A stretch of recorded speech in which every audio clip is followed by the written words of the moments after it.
Time Warner Audiobooks presents Rich Dad, Poor Dad, written by Robert Kiyosaki with Sharon L. Lecter, CPA, and read by Stephen Hoy, featuring an introduction by Robert Kiyosaki.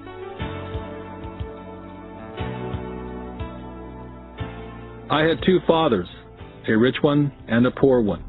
One was highly educated and intelligent. He had a PhD and completed 4 years of undergraduate work in less than 2 years. The other father never finished the 8th grade. Both of them were successful in their careers, working hard all their lives. Both earned substantial incomes, yet one struggled financially all his life. The other would become one of the richest men in Hawaii. One died leaving tens of millions of dollars to his family, charities, and his church. The other left bills to be paid. Both men were strong, charismatic, and influential. Both men offered me advice, but they did not advise the same things. Both men believed strongly in education, but did not recommend the same course of study. If I had had only one dad, I would have had to accept or reject his advice. Having two dads advising me offered me the choice of contrasting points of view, one of a rich man and one of a poor man. Instead of simply accepting or rejecting one or the other, I found myself thinking more, comparing, and then choosing for myself.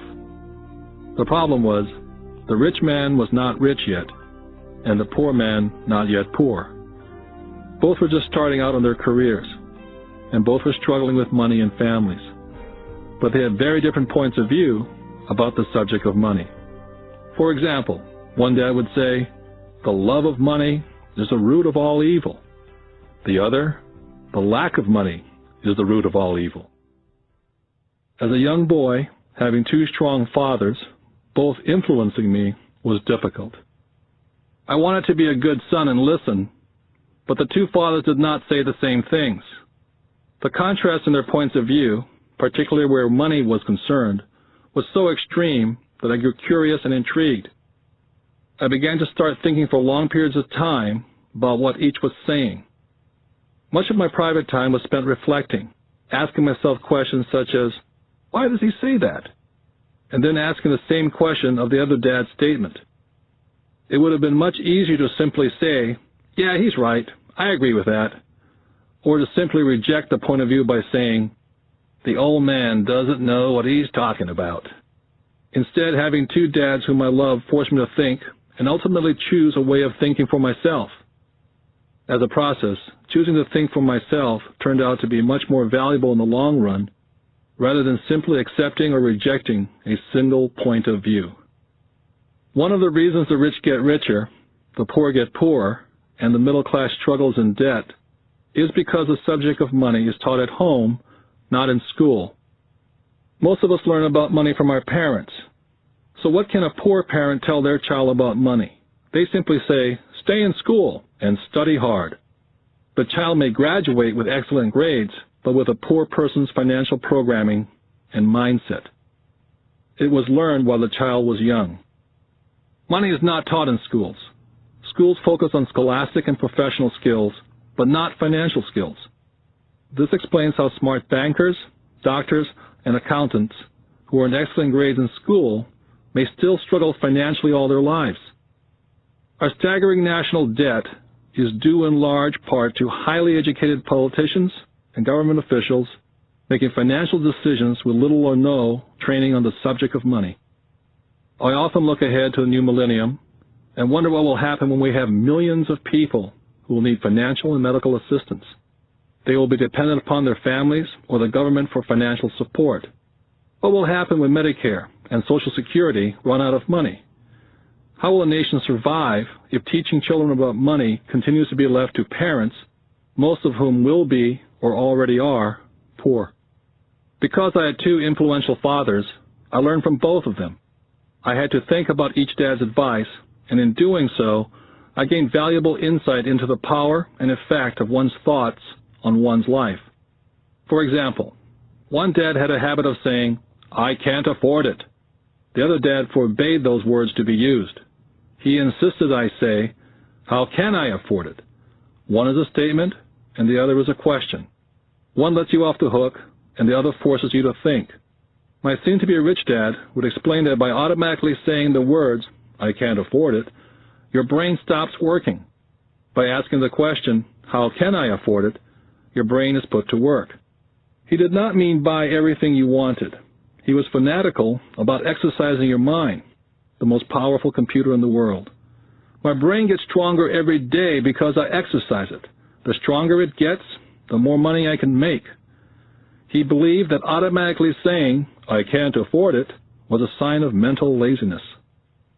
Although both dads worked hard, I noticed that one dad had a habit of putting his brain to sleep when it came to money matters, and the other had a habit of exercising his brain. The long-term result was that one dad grew stronger financially and the other grew weaker. It is not much different from a person who goes to the gym to exercise on a regular basis versus someone who sits on the couch watching television. Proper physical exercise increases your chances for health, and proper mental exercise increases your chances for wealth. Laziness decreases both health and wealth. My two dads had opposing attitudes and thought. One dad thought that the rich should pay more in taxes and take care of those less fortunate. The other said, taxes punish those who produce and reward those who don't produce. One dad recommended, study hard so you can find a good company to work for. The other recommended, study hard so you can find a good company to buy.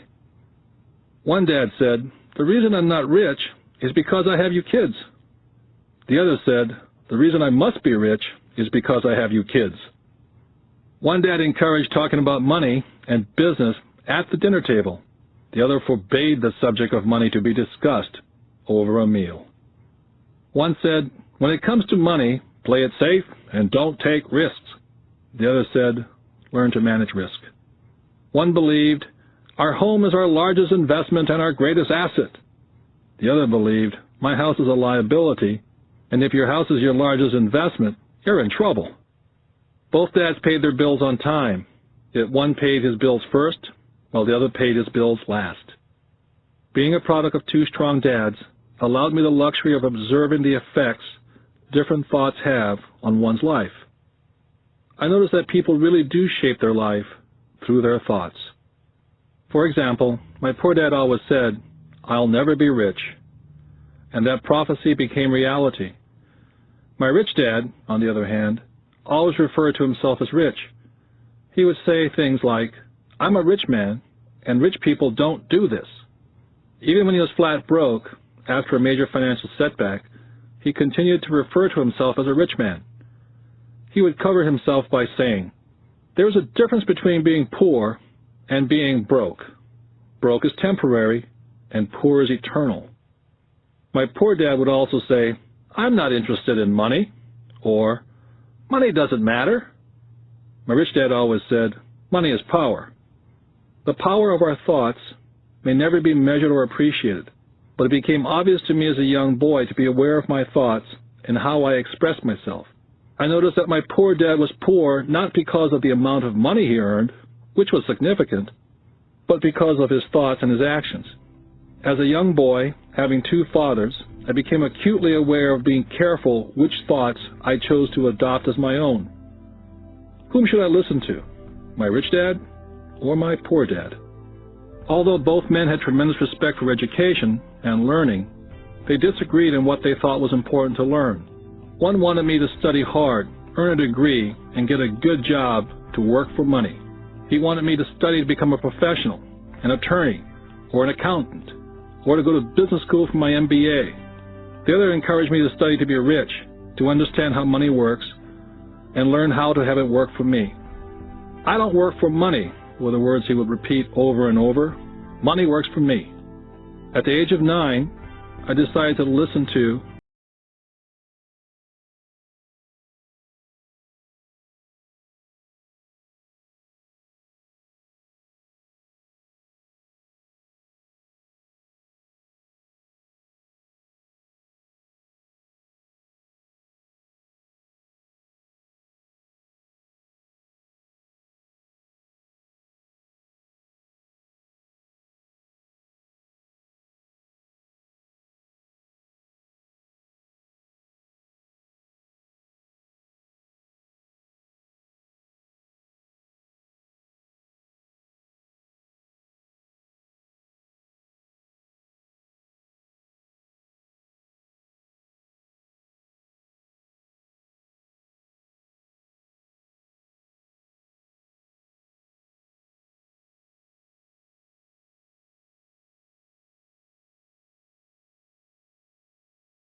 My dad put down the evening paper. "Why do you want to get rich, son?" "Because today Jimmy's mom drove up in their new Cadillac, and they were going to their beach house for the weekend. He took 3 of his friends, but Mike and I weren't invited. They told us we weren't invited because we were poor kids." "They did?" my dad asked incredulously. "Yeah, they did," I replied in a hurt tone. My dad silently shook his head, pushed his glasses up the bridge of his nose, and went back to reading his paper. I stood waiting for an answer. The year was 1956. I was 9 years old. By some twist of fate, I attended the same public school where the rich people sent their kids. We were primarily a sugar plantation town. The managers of the plantation and the other affluent people of the town, such as doctors, business owners, and bankers, sent their children to this school, grades 1 to 6. After grade 6, their children were generally sent off to private schools.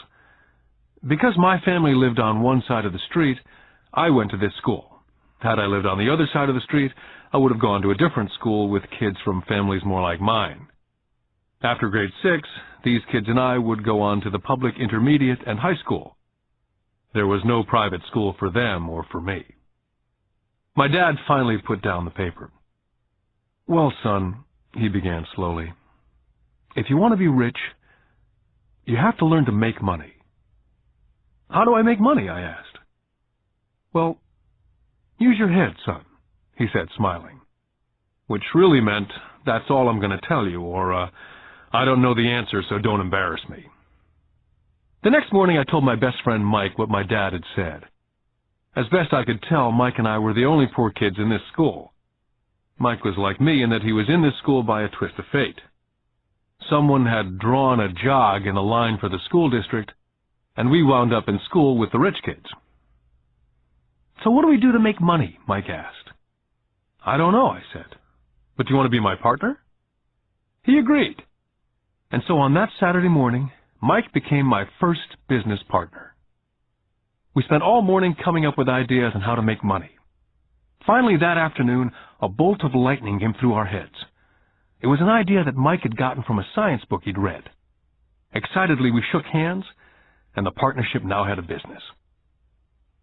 For the next several weeks, Mike and I ran around our neighborhood, knocking on doors and asking our neighbors if they'd save their toothpaste tubes for us. With puzzled looks, most adults consented with a smile. Some asked us what we were doing, to which we replied, "We can't tell you. It's a business secret."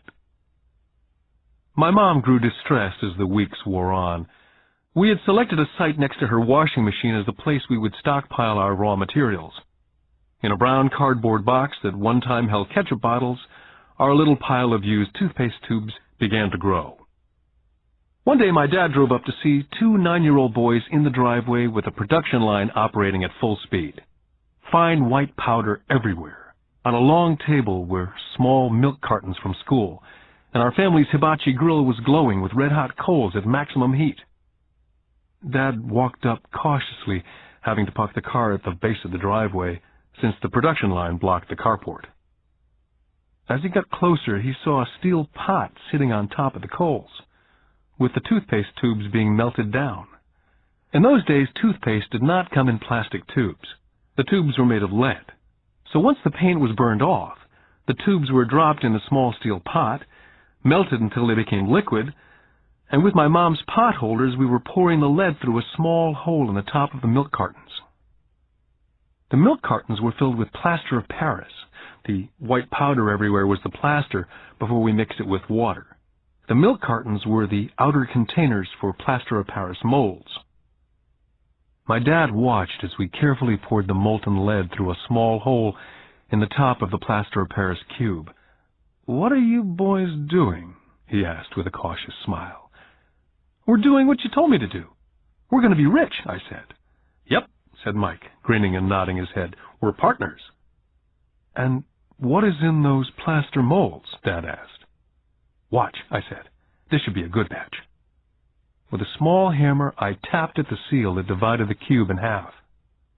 Cautiously, I pulled up the top half of the plaster mold, and a lead nickel fell out. "Oh, my God," my dad said. "You're casting nickels out of lead." "That's right," Mike said. "We're making money." My dad smiled and shook his head. Along with a fire and a box of spent toothpaste tubes in front of him were two little boys covered with white dust and smiling from ear to ear. He asked us to put everything down and sit with him on the front step of our house. With a smile, he gently explained what the word counterfeiting meant. Our dreams were dashed. "You mean this is illegal?" asked Mike.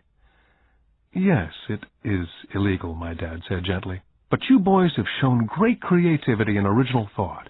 Keep going. I'm really proud of you." Disappointed, Mike and I sat in silence for about 20 minutes before we began cleaning up our mess. The business was over on opening day. Sweeping the powder up, I looked at Mike and said, "I guess Jimmy and his friends are right. We are poor." My father was just leaving as I said that. "Boys," he said, "you're only poor if you give up. The most important thing is that you did something. Most people only talk and dream of getting rich. You've done something. I'm very proud of the two of you. I will say it again. Keep going. Don't quit." Mike and I stood there in silence. They were nice words, but we still did not know what to do. "So how come you're not rich, Dad?" I asked. "Because I chose to be a school teacher. School teachers really don't think about being rich. We just like to teach. I wish I could help you, but I really don't know how to make money." Mike and I turned and continued our cleanup. "I know," said my dad. "If you boys want to learn how to be rich, don't ask me. Talk to your dad, Mike." "My dad?" asked Mike with a scrunched-up face. "Yeah, your dad," repeated my dad with a smile. "Your dad and I have the same banker, and he raves about your father. He's told me several times that your father is brilliant when it comes to making money. He seems to be building an empire, and I suspect in a few years he will be a very rich man." With that, Mike and I got excited again. With new vigor, we began cleaning up the mess caused by our now-defunct first business. As we were cleaning, we made plans on how and when to talk to Mike's dad. The problem was that Mike's dad worked long hours and often did not come home until late. His father owned warehouses, a construction company, a chain of stores, and 3 restaurants. It was the restaurants that kept him out late. Mike caught the bus home after we had finished cleaning up. He was going to talk to his dad when he got home that night and ask him if he would teach us how to become rich. Mike promised to call as soon as he talked to his dad, even if it was late. The phone rang at 8:30 p.m. Mike's dad had agreed to meet with Mike and me. At 7:30 Saturday morning, I caught the bus to the poor side of town. Michael and I met with his dad that morning at 8 o'clock. He was already busy and had been at work for more than an hour. His construction supervisor was just leaving in his pickup truck as I walked up to his simple, small, and tidy home. Mike met me at the door. "Dad's on the phone, and he said to wait on the back porch," Mike said as he opened the door. The old wooden floor creaked as I stepped across the threshold of this aging house. There was a cheap mat just inside the door. That mat was there to hide the years of wear from countless footsteps that the floor had supported. Although clean, it needed to be replaced. I felt claustrophobic as I entered the narrow living room, which was filled with old, musty, overstuffed furniture that today would be collector's items.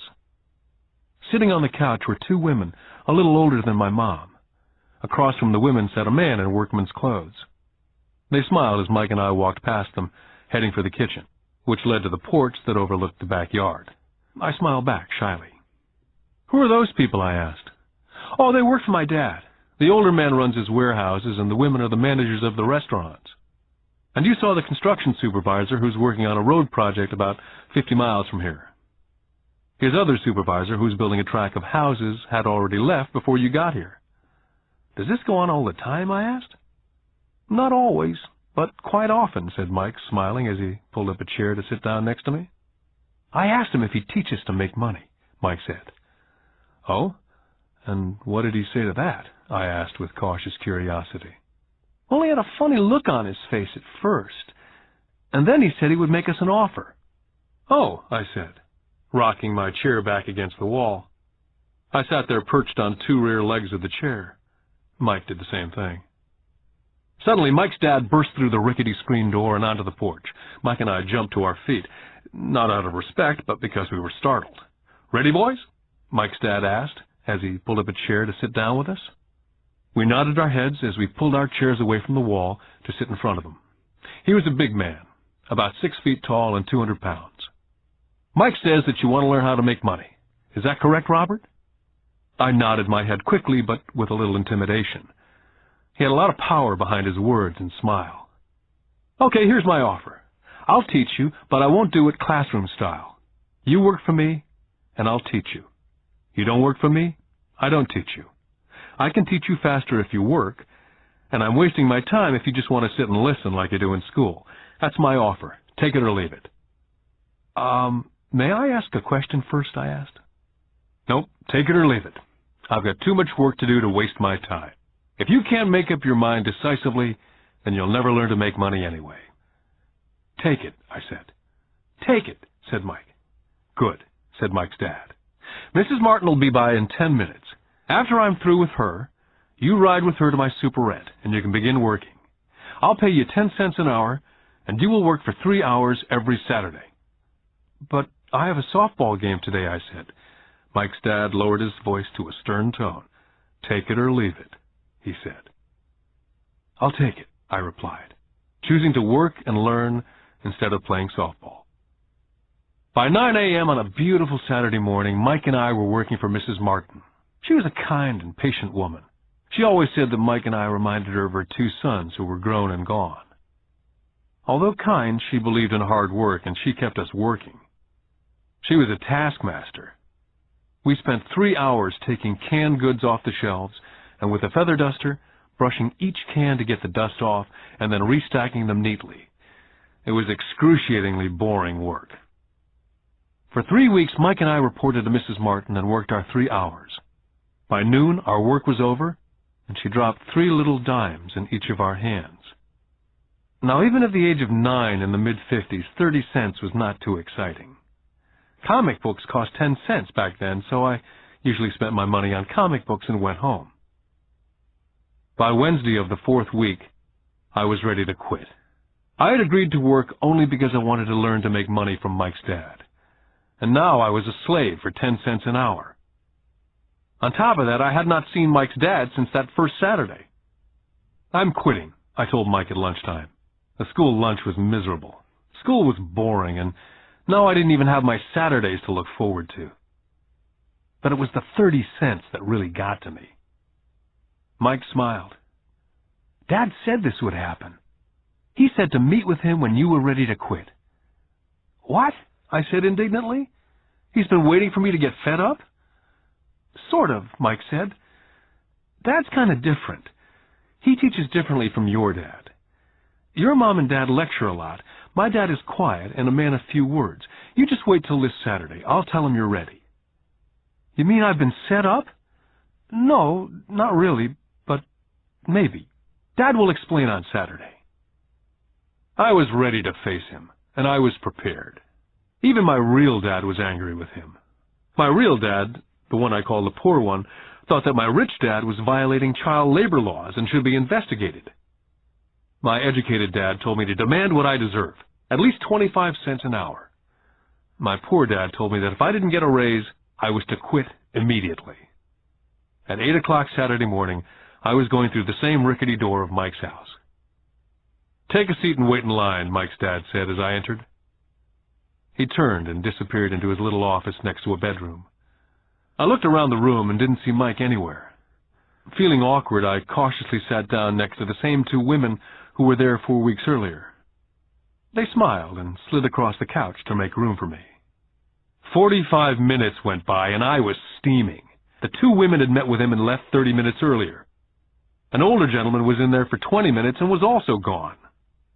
The house was empty, and I sat out in his musty, dark living room on a beautiful, sunny Hawaiian day, waiting to talk to a cheapskate who exploited children. I could hear him rustling around in the office, talking on the phone and ignoring me. I was now ready to walk out, but for some reason I stayed. Finally, 15 minutes later, at exactly 9 o'clock, Rich Dad walked out of his office, said nothing, and signaled with his hand for me to enter his dingy office. "I understand you want a raise or you're going to quit," Rich Dad said as he swiveled in his office chair. "Well, you're not keeping your end of the bargain," I blurted out, nearly in tears. It was really frightening for a 9-year-old boy to confront a grown-up. "You said that you'd teach me if I worked for you." "Well, I've worked for you. I've worked hard. I've given up my baseball games to work for you, and you don't keep your word. You haven't taught me anything. You're a crook like everyone in town thinks you are. You're greedy. You want all the money and don't take care of your employees. You make me wait and don't show me any respect. I'm only a little boy, and I deserve to be treated better." Rich Dad rocked back in his swivel chair, hands up to his chin, somewhat staring at me. "Not bad," he said. "In less than a month, you sound like most of my employees." "What?" I asked. Not understanding what he was saying, I continued with my grievance. "I thought you were going to keep up your end of the bargain and teach me. Instead, you want to torture me. That's cruel. That's really cruel." "I am teaching you," Rich Dad said quietly. "What have you taught me?" "Nothing," I said angrily. "You haven't even talked to me once since I agreed to work for peanuts. 10 cents an hour, huh? I should notify the government about you. We have child labor laws, you know. My dad works for the government, you know." "Wow," said Rich Dad.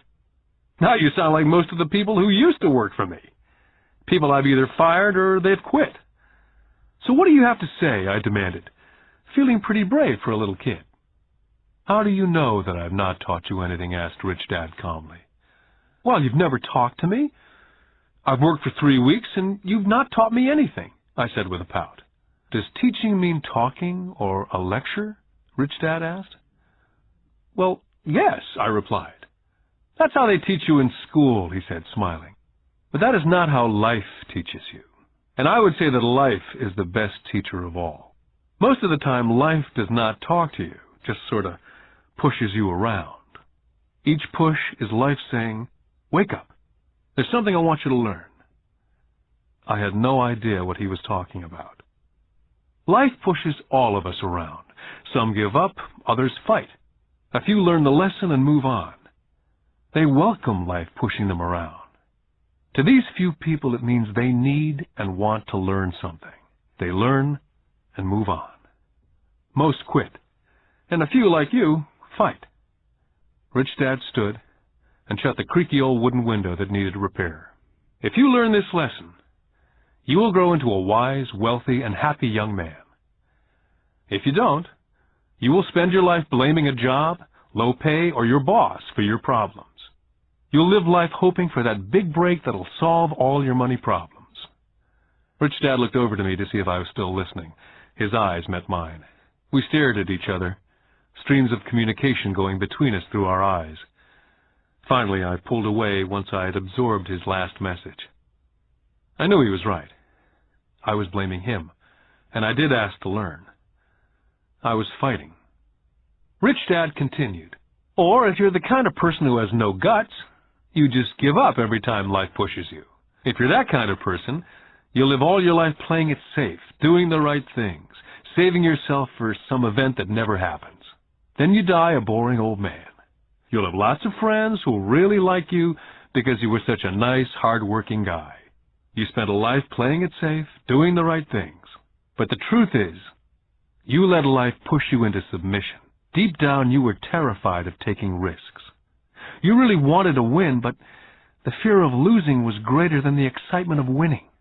Deep inside, you and only you will know that you didn't go for it. You chose to play it safe." Our eyes met again. For 10 seconds, we looked at each other, only pulling away once the message was received. "You've been pushing me around?" I asked. "Some people might say that," smiled Rich Dad. "I would say that I just gave you a taste of life." "What taste of life?" I asked, still angry, but now curious. "You boys are the first people that have ever asked me to teach them how to make money. I have more than 150 employees, and not one of them has asked me what I know about money. They ask me for a job and a paycheck, but never to teach them about money. So most will spend the best years of their lives working for money, not really understanding what it is they're working for." I sat there listening intently. "So when Mike told me about you wanting to learn how to make money, I decided to design a course that was close to real life. I could talk till I was blue in the face, but you wouldn't hear a thing. So I decided to let life push you around a bit so you could hear me. That's why I only paid you 10 cents. So what is the lesson I learned from working for only 10 cents an hour, I asked. That you're cheap and exploit your workers? Rich Dad laughed heartily. You'd best change your point of view. Stop blaming me, thinking I'm the problem. If you think I'm the problem, then you have to change me. If you realize that you're the problem, then you can change yourself, learn something, and grow wiser. But you only pay me 10 cents. So what are you learning? Rich Dad asked, smiling. That you're cheap, I said with a sly grin. See, you think I'm the problem, said Rich Dad. But you are. Well, keep that attitude and you learn nothing. Keep the attitude that I'm the problem, and what choices do you have? Well, if you don't pay me more or show me more respect and teach me, I'll quit. Well put, Rich Dad said.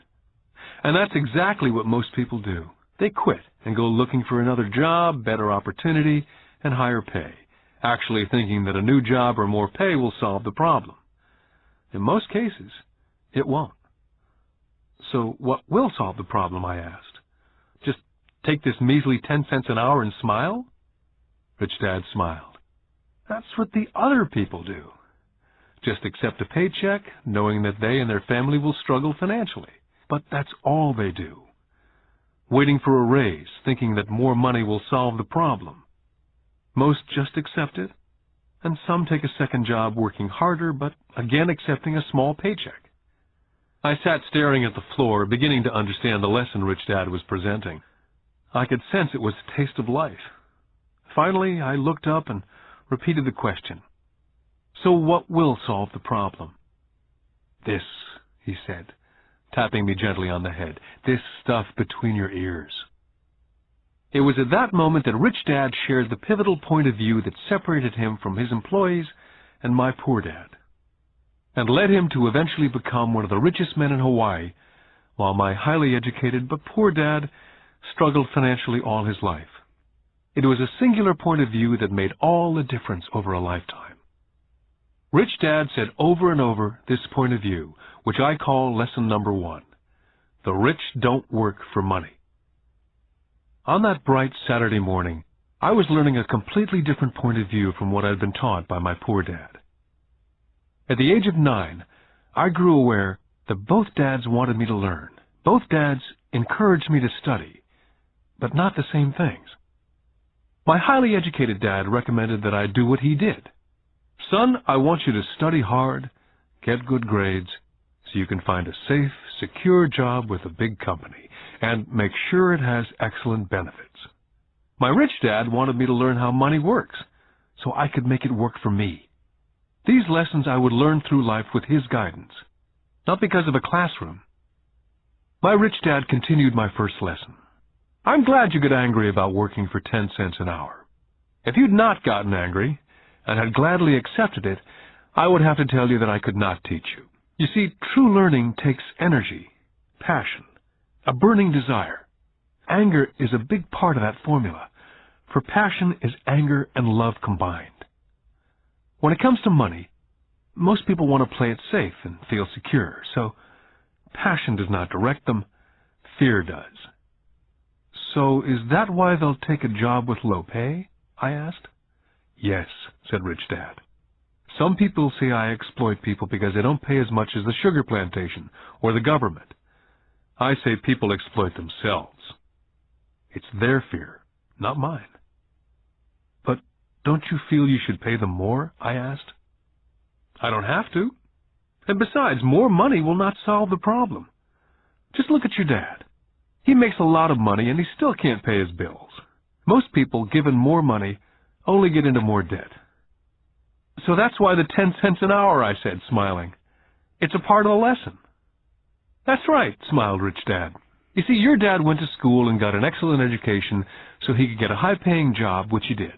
But he still has money problems because he never learned anything about money at school. On top of that, he believes in working for money. And you don't, I asked? No, not really, said Rich Dad. If you want to learn to work for money, then stay in school. That's a great place to learn to do that. But if you want to learn how to have money work for you, then I will teach you that. But only if you want to learn. Wouldn't everyone want to learn that, I asked. No, said Rich Dad, simply because it's easier to learn to work for money, especially if fear is your primary emotion when the subject of money is discussed. I don't understand, I said with a frown. Oh, don't worry about that for now. Just know that it's fear that keeps most people working at a job. The fear of not paying their bills, the fear of being fired, the fear of not having enough money, the fear of starting over. That's the price of studying to learn a profession or trade and then working for money. Most people become a slave to money and then get angry at their boss. Learning to have money work for you is a completely different course of study, I asked. Absolutely, Rich Dad answered. Absolutely. We sat in silence. My friends would have been just starting their Little League baseball game, but for some reason I was now thankful I'd decided to work for 10 cents an hour. I sensed that I was about to learn something my friends would not learn in school. Ready to learn? Asked Rich Dad. Absolutely, I said with a grin. I've kept my promise. I've been teaching you from afar, my Rich Dad said. At 9 years old, you've gotten a taste of what it feels like to work for money. Just multiply your last month by 50 years, and you'll have an idea of what most people spend their life doing. I don't understand, I said.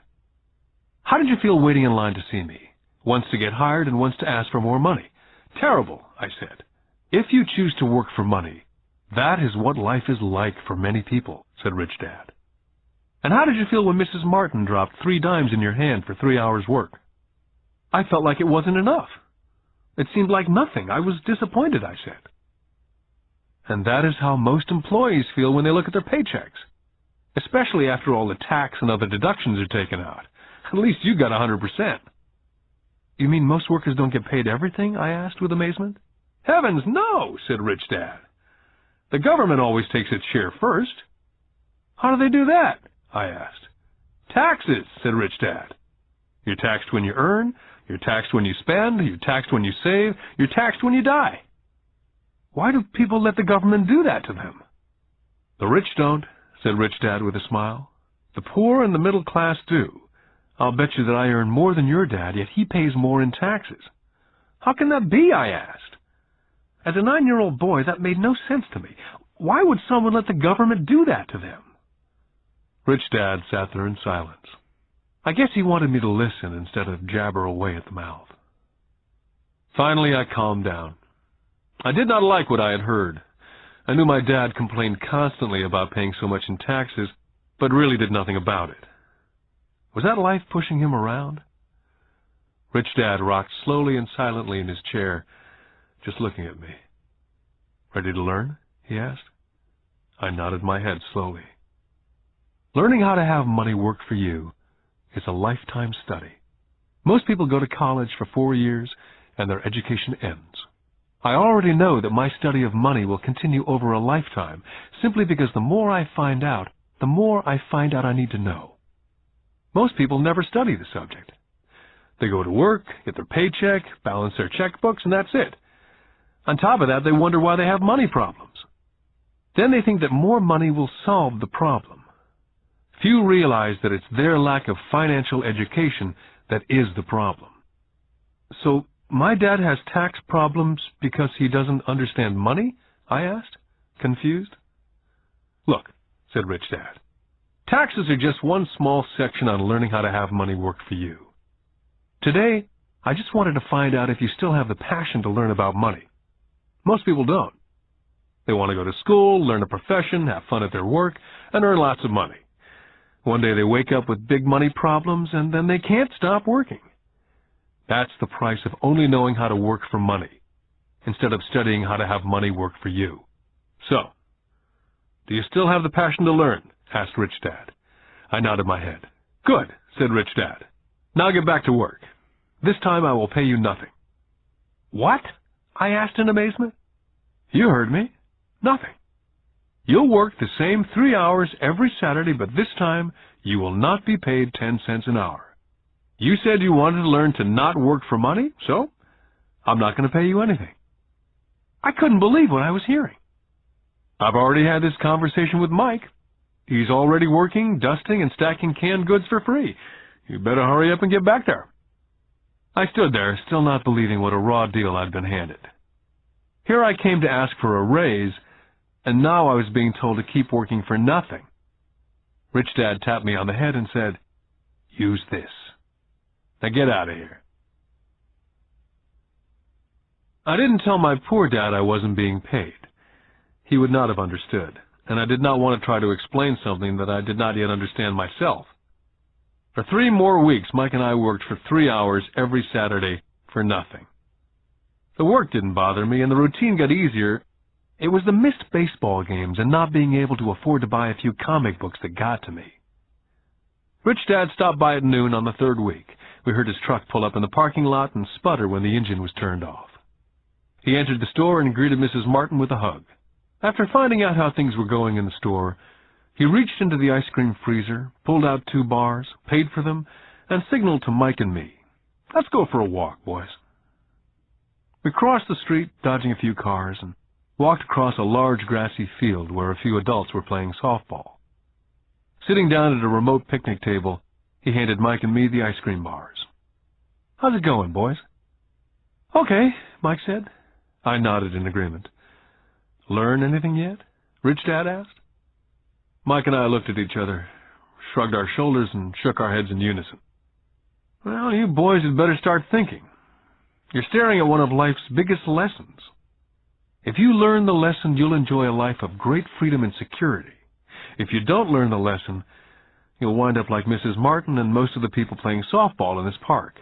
They work very hard for a little money, clinging to the illusion of job security, looking forward to a 3-week vacation each year and a skimpy pension after 45 years of work. Now, if that excites you, I'll give you a raise to 25 cents an hour." "But these are good, hard-working people. Are you making fun of them?" I demanded. A smile came over Rich Dad's face.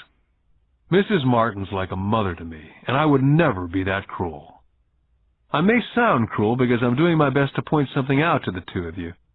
I want to expand your point of view so you can see something most people never have the benefit of seeing because their vision is too narrow. Most people never see the trap they're in." Mike and I sat there uncertain of his message. He sounded cruel, yet we could sense he was desperately wanting us to know something.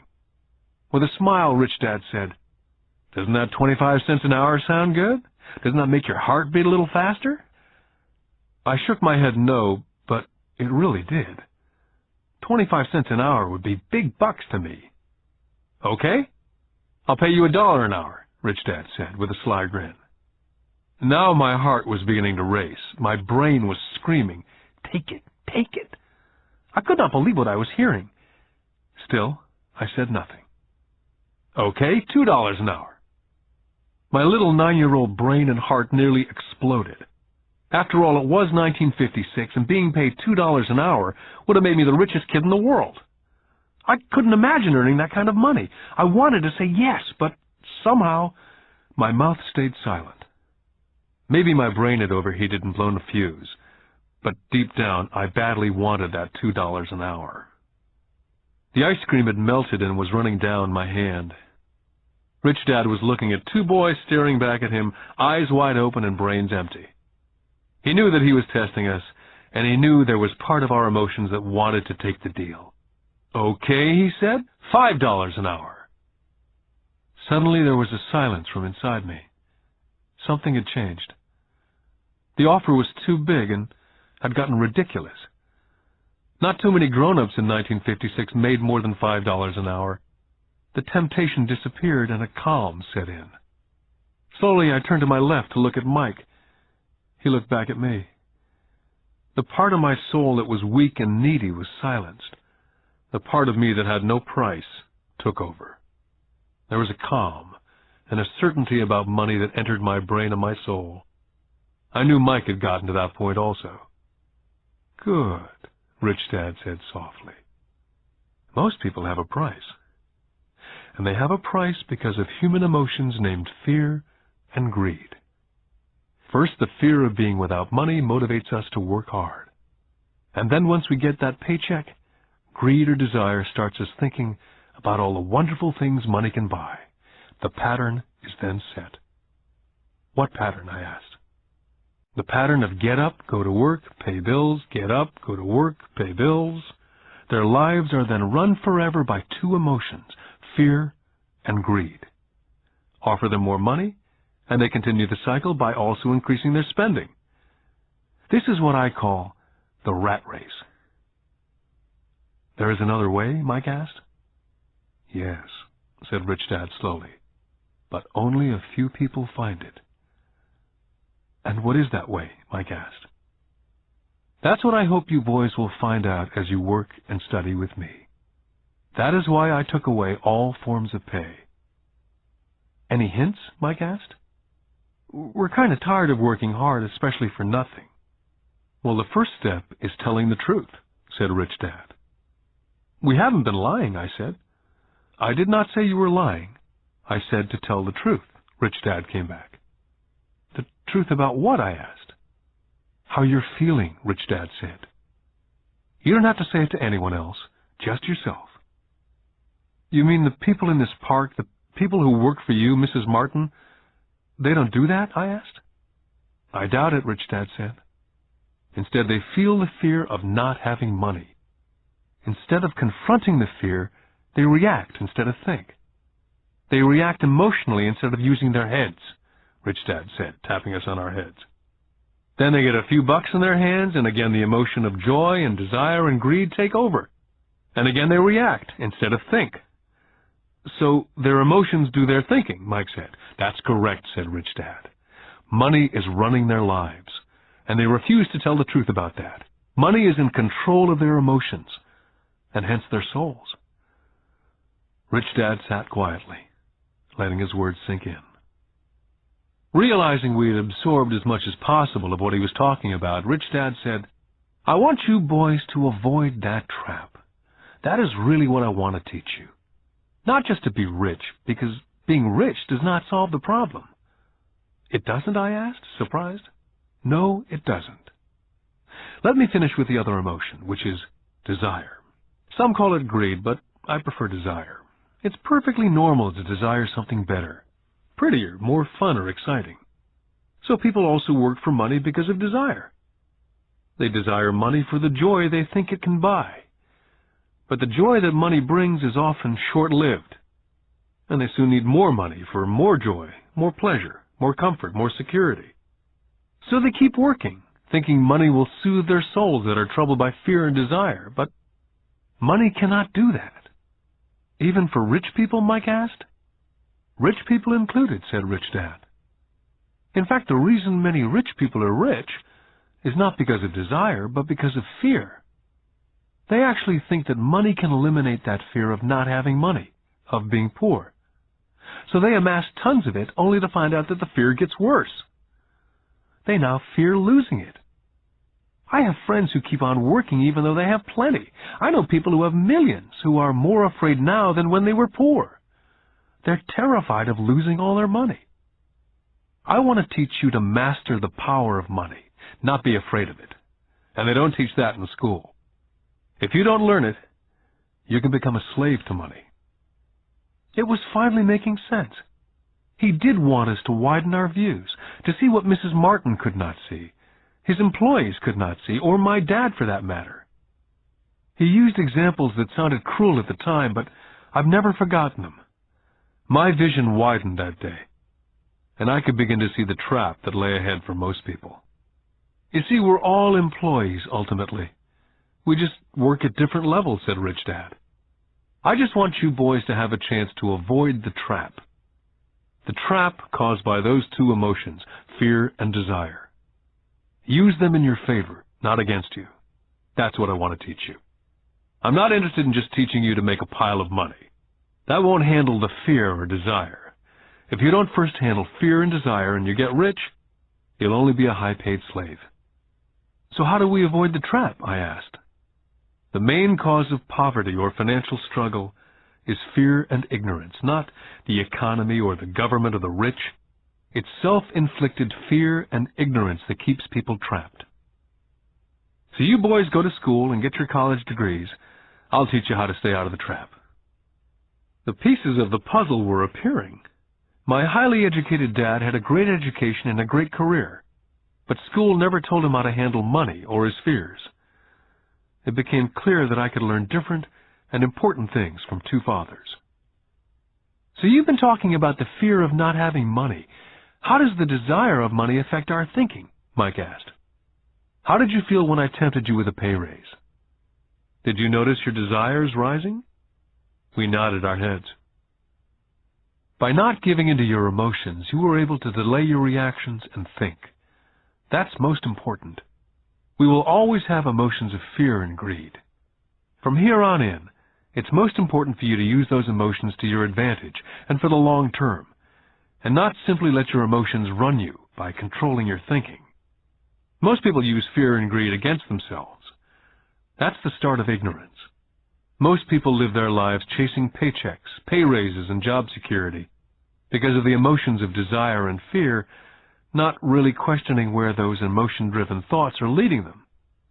It's just like the picture of a donkey dragging a cart with its owner dangling a carrot just in front of the donkey's nose.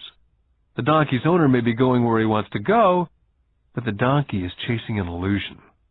Tomorrow there will only be another carrot for the donkey. You mean the moment I began to picture a new baseball glove, candy, or toys that's like a carrot to a donkey, Mike asked? Yeah. And as you get older, your toys get more expensive. New car, boat, and a big house to impress your friends, said Rich Dad with a smile. Fear pushes you out the door, and desire calls to you, enticing you toward the rocks. That's the trap. So, what's the answer? Mike asked. What intensifies fear and desire is ignorance. That's why rich people with lots of money often have more fear the richer they get. Money is the carrot, the illusion. Rich Dad went on to explain that a human's life is a struggle between ignorance and illumination. He explained that once a person stops searching for information and knowledge of oneself, ignorance sets in. That struggle is a moment-to-moment decision to learn to open or close one's mind. Look, school is very, very important. You go to school to learn a skill or a profession so as to be a contributing member of society. Every culture needs teachers, doctors, mechanics, artists, cooks, business people, police officers, firefighters, soldiers. Schools train them so our culture can thrive and flourish, said Rich Dad. Unfortunately for many people, school is the end, not the beginning. What does ignorance have to do with greed and fear, I asked. Because it's ignorance about money that causes so much greed and so much fear, said Rich Dad. Let me give you some examples. A doctor wanting more money to better provide for his family raises his fees. By raising his fees, it makes health care more expensive for everyone. Now, it hurts the poor people the most, so poor people have worse health than those with money. Because the doctors raise their rates, the attorneys raise their rates. Because the attorneys' rates have gone up, school teachers want a raise, which raises our taxes, and on and on and on. Soon there will be such a horrifying gap between the rich and the poor that chaos will break out, and another great civilization will collapse. Great civilizations collapsed when the gap between the haves and the have-nots was too great. America is on the same course, proving once again that history repeats itself, because we do not learn from history. We only memorize historical dates and names, not the lesson. Aren't prices supposed to go up, I asked. Not in an educated society with a well-run government. Prices should actually come down. Of course, that's often only true in theory. Prices go up because of greed and fear caused by ignorance. If schools taught people about money, there would be more money and lower prices. But schools only focus on teaching people to work for money, not how to harness money's power. But don't we have business schools, Mike asked? Aren't you encouraging me to go to business school for my master's degree? Yes, said Rich Dad. But all too often business schools train employees who are sophisticated bean counters. Heaven forbid a bean counter takes over a business. All they do is look at the numbers, fire people, and kill the business. I know, because I hire bean counters. All they think about is cutting costs and raising prices, which causes more problems. Bean counting is important. I wish more people knew it, but it too is not the whole picture, added Rich Dad angrily. So is there an answer? Asked Mike. Yes, said Rich Dad. Learn to use your emotions to think, not think with your emotions. When you boys mastered your emotions, first by agreeing to work for free, I knew there was hope. When you again resisted your emotions when I tempted you with more money, you were again learning to think in spite of being emotionally charged. That's the first step. Can you tell the difference between emotions thinking and the head thinking? Mike asked. Oh, yes, I hear it all the time, said Rich Dad. I hear things like, well, everyone has to work, or the rich are crooks, or I'll get another job, I deserve this raise. You can't push me around, or I like this job because it's secure. Instead of, is there something I'm missing here? Which breaks the emotional thought and gives you time to think clearly. I must admit it was a great lesson to be getting, to know when someone was speaking out of emotions or out of clear thought. It was a lesson that served me well for life, especially when I was the one speaking out of reaction and not from clear thought. As we headed back to the store, Rich Dad explained that the rich really did make money. They did not work for it. He went on to explain that when Mike and I were casting 5-cent pieces out of lead, thinking we were making money, we were very close to thinking the way rich people think. The problem was that it was illegal for us to do it. Rich Dad went on to explain that the rich know that money is an illusion, truly like the carrot for the donkey. It's only out of fear and greed that the illusion of money is held together by billions of people thinking that money is real. Money is really made up. It was only because of the illusion of confidence and the ignorance of the masses that the house of cards stood standing. In fact, he said, in many ways the donkey's carrot was more valuable than money. As he climbed into his pickup truck outside of his little convenience store, he said, keep working, boys. But the sooner you forget about needing a paycheck, the easier your adult life will be. Keep using your brain. Work for free. And soon your mind will show you ways of making money far beyond what I could ever pay you. You'll begin to see opportunities right in front of you that in the past would have gone unnoticed. Mike and I picked up our things from the store and waved goodbye to Mrs. Martin. We went back to the park, to the same picnic bench, and spent several more hours thinking and talking. We spent the next week at school thinking and talking. For 2 more weeks, we kept thinking and talking and working for free. At the end of the second Saturday, I was again saying goodbye to Mrs. Martin and looking at the comic book stand with a longing gaze. The hard thing about not even getting 30 cents every Saturday was that I didn't have any money to buy comic books. Suddenly, as Mrs. Martin was saying goodbye to Mike and me, I saw something she was doing that I'd never seen her do before. I mean, I'd seen her do it, but I never took notice of it. Mrs. Martin was cutting the front page of the comic book in half. She was keeping the top half of the comic book cover and throwing the rest of the comic book into a large brown cardboard box. When I asked her what she did with the comic books, she said, I throw them away. I give the top half of the cover back to the comic book distributor for credit when he brings in the new comics. He's coming in an hour. Mike and I waited for an hour. Soon the distributor arrived, and I asked him if we could have the comic books, to which he replied, you can have them if you work for this store and do not resell them. Our partnership was revived. Mike's mom had a spare room in the basement that no one used. We cleaned it out and began piling hundreds of comic books in that room. Soon our comic book library was open to the public. We hired Mike's younger sister, who loved to study, to be head librarian.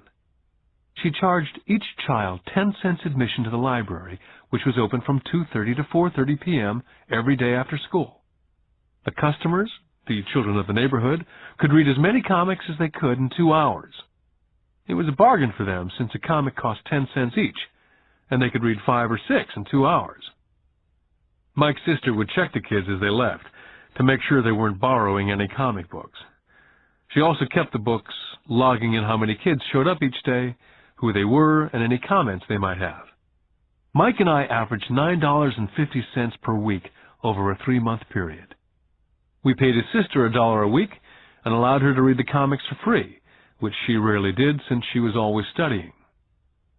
Mike and I kept our agreement by working in the store every Saturday and collecting all the comic books from the different stores. We kept our agreement to the distributor by not selling any comic books. We burned them once they got too tattered. We tried opening a branch office, but we could never quite find someone as dedicated as Mike's sister we could trust. At an early age, we found out how hard it was to find good staff. 3 months after the library first opened, a fight broke out in the room. Some bullies from another neighborhood pushed their way in and started it.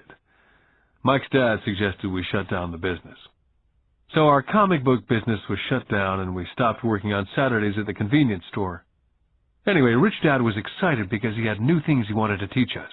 He was happy because we'd learned our first lesson so well. We'd learned to have money work for us. By not getting paid for our work at the store, we were forced to use our imaginations to identify an opportunity to make money. By starting our own business, the comic book library, we were in control of our own finances, not dependent on an employer. The best part was that our business generated money for us, even when we weren't physically there. Our money worked for us. Instead of paying us money, Rich Dad had given us so much more. Lesson 2. Why Teach Financial Literacy? In 1990, my best friend Mike took over his father's empire and is in fact doing a better job than his dad did. We see each other once or twice a year on the golf course. He and his wife are wealthier than you could imagine. Rich Dad's empire is in great hands, and Mike is now grooming his son to take his place, as his dad groomed us. In 1994, I retired at the age of 47, and my wife Kim was 37. Retirement does not mean not working. To my wife and me, it means that, barring unforeseen cataclysmic changes, we can work or not work, and our wealth grows automatically, staying way ahead of inflation. I guess it means freedom. The assets are large enough to grow by themselves. It's like planting a tree. You water it for years, and then one day it doesn't need you anymore. Its roots have gone down deep enough. Then the tree provides shade for your enjoyment. Mike chose to run the empire, and I chose to retire. Whenever I speak to groups of people, they often ask what I would recommend, or what could they do? How do they get started? Is there a good book I'd recommend? What is the secret to success? I simply say to them what my rich dad said back to me when I was a little kid. If you want to be rich, you need to be financially literate. That idea was drummed into my head every time we were together. As I said, my educated dad stressed the importance of reading books, while my rich dad stressed the need to master financial literacy. If you're going to build the Empire State Building, the first thing you need to do is dig a deep hole and pour a strong foundation. If you're going to build a home in the suburbs, all you need to do is pour a 6-inch slab of concrete. Most people, in their drive to get rich, are trying to build an Empire State Building on a 6-inch slab. Our school system, having been created in the agrarian age, believes in homes with no foundation dirt floors are still the rage. So kids graduate from school with virtually no financial foundation. One day, sleepless and deep in debt in suburbia, living the American dream, they decide that the answer to their financial problems is to find a way to get rich quick. Construction on the skyscraper begins. It goes up quickly, and soon, instead of the Empire State Building, we have the Leaning Tower of suburbia. The sleepless nights return. As for Mike and me in our adult years, both of our choices were possible, because we were taught to pour a strong financial foundation when we were just kids. Now, accounting is possibly the most boring subject in the world. It also could be the most confusing. But if you want to be rich, long term, it could be the most important subject. The question is, how do you take a boring and confusing subject and teach it to kids? The answer is, make it simple. My rich dad poured a strong financial foundation for Mike and me. Since we were just kids, he created a simple way to teach us. For years, he only drew pictures and used words. Mike and I understood the simple drawings, the jargon, the movement of money. And then in later years, Rich Dad began adding numbers. Most importantly, you must know the difference between an asset and a liability, and buy assets.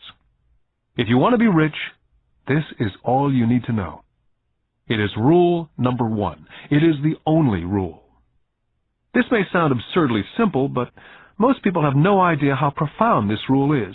Most people struggle financially because they do not know the difference between an asset and a liability. Rich people acquire assets. The poor and middle class acquire liabilities, but they think they are assets. When Rich Dad explained this to Mike and me, we thought he was kidding.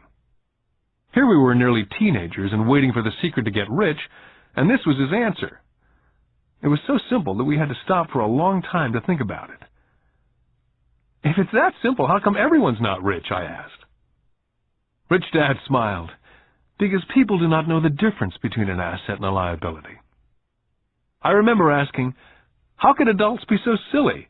If it's that simple, if it's that important, why would everyone not want to find out? It took our Rich Dad only a few minutes to explain what assets and liabilities were. To teach preteen boys, Rich Dad kept everything simple, using as many pictures as possible, as few words as possible, and no numbers for years.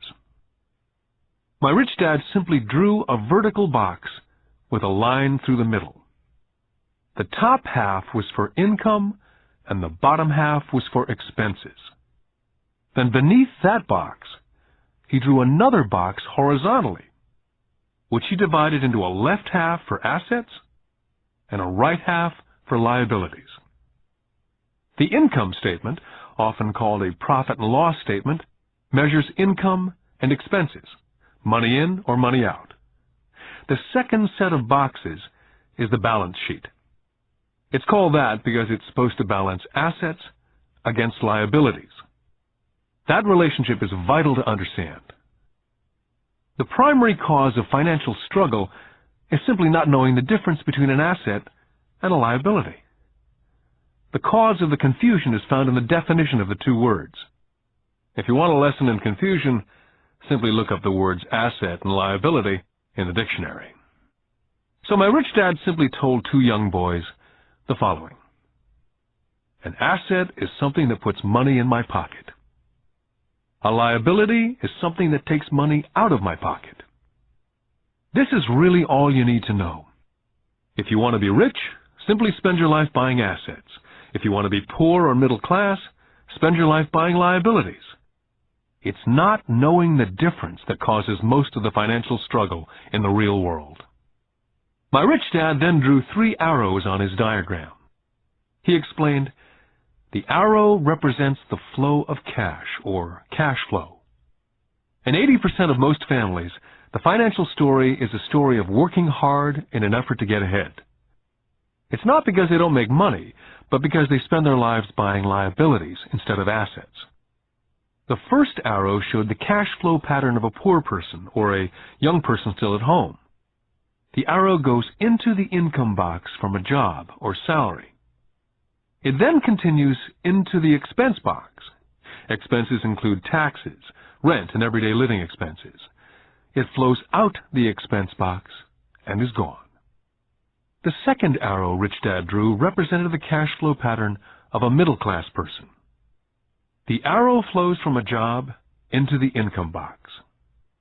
It then flows into the liabilities box.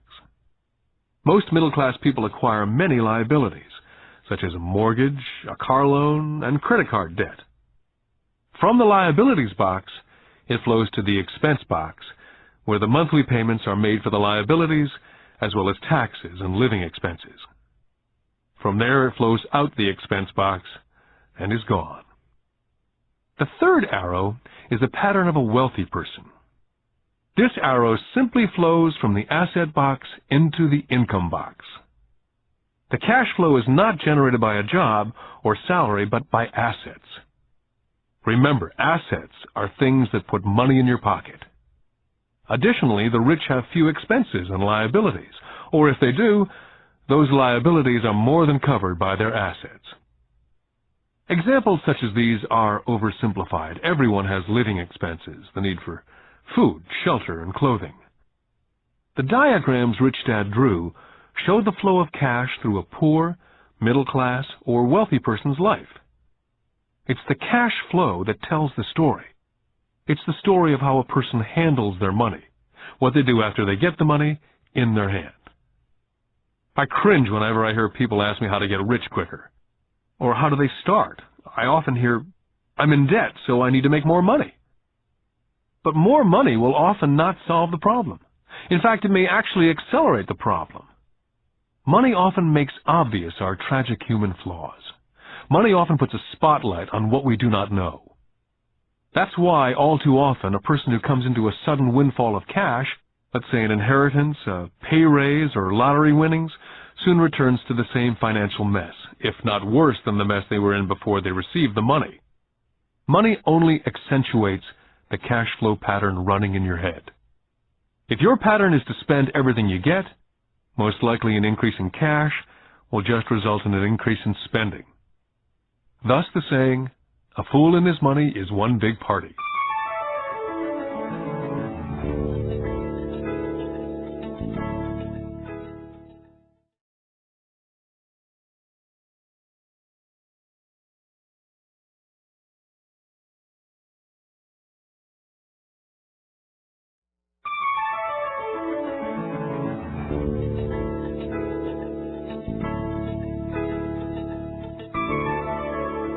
Because students leave school without financial skills, millions of educated people pursue their profession successfully, but later find themselves struggling financially.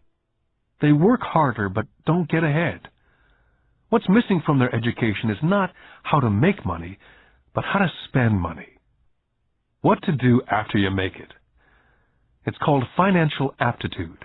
What to do with the money once you make it, how to keep people from taking it from you, how long you keep it, and how hard that money works for you. Most people cannot tell why they struggle financially because they don't understand cash flow. A person can be highly educated, professionally successful, and financially illiterate. These people often work harder than they need to because they learned how to work hard, but not how to have their money work for them. The moving picture show of hard-working people has a set pattern. Recently married, a happy, highly educated young couple move in together in one of their cramped rented apartments. Immediately they realize that they're saving money because two can live as cheaply as one. The problem is, the apartment is cramped. They decide to save money to buy their dream home so they can have kids. They now have two incomes, and they begin to focus on their careers. Their incomes begin to increase. As their incomes go up, their expenses go up as well, so there is little or no money to flow into the asset box. This means the only income they get comes from their jobs. The number one expense for most people is taxes. Many people think it's income tax, but for most Americans, their highest tax is Social Security. As an employee, it appears as if the Social Security tax, combined with the Medicare tax rate, is roughly 7.5%. But it's really 15%, since the employer must match the Social Security amount. In essence, it is money the employer cannot pay you. On top of that, you still have to pay income tax on the amount deducted from your wages for Social Security tax. Income you never receive because it went directly to Social Security through withholding. Then their liabilities go up. This is best demonstrated by going back to the young couple. As a result of their incomes going up, they decide to go out and buy the house of their dreams. Once in their house, they have a new tax, called property tax. Then they buy a new car, new furniture, and new appliances to match their new house. All of a sudden, they wake up, and their liabilities column is full of mortgage debt and credit card debt. They're now trapped in the rat race. A child comes along. They work harder. The process repeats itself. More money and higher taxes, also called bracket creep. A credit card comes in the mail. They use it. It maxes out. A loan company calls and says their greatest asset, their home, has appreciated in value. The company offers a bill consolidation loan because their credit is so good and tells them the intelligent thing to do is clear off the high-interest consumer debt by paying off their credit card. And besides, interest on their home is a tax deduction, They go for it and pay off those high-interest credit cards. They breathe a sigh of relief. Their credit cards are paid off. They've now folded their consumer debt into their home mortgage. Their payments go down because they extend their debt over 30 years. It is the smart thing to do. Their neighbor calls to invite them to go shopping. The Memorial Day sale is on. A chance to save some money. They say to themselves, "I won't buy anything, I'll just go look." But just in case they find something, they tuck that clean credit card inside their wallet. I run into this young couple all the time. Their names change, but their financial dilemma is the same. They come to one of my talks to hear what I have to say. They ask me, "Can you tell us how to make more money?" Their spending habits have caused them to seek more income. They don't even know that the trouble is really how they choose to spend the money they do have. And that is the real cause of their financial struggle. It's caused by financial illiteracy and not understanding the difference between an asset and a liability. More money seldom solves someone's money problems. Intelligence solves problems. There's a saying a friend of mine says over and over to people in debt: if you find yourself in a hole, stop digging. The poor and middle class all too often allow the power of money to control them. By simply getting up and working harder, failing to ask themselves if what they do makes sense, they shoot themselves in the foot as they leave for work every morning. By not fully understanding money, the vast majority of people allow the awesome power of money to control them. The power of money is used against them.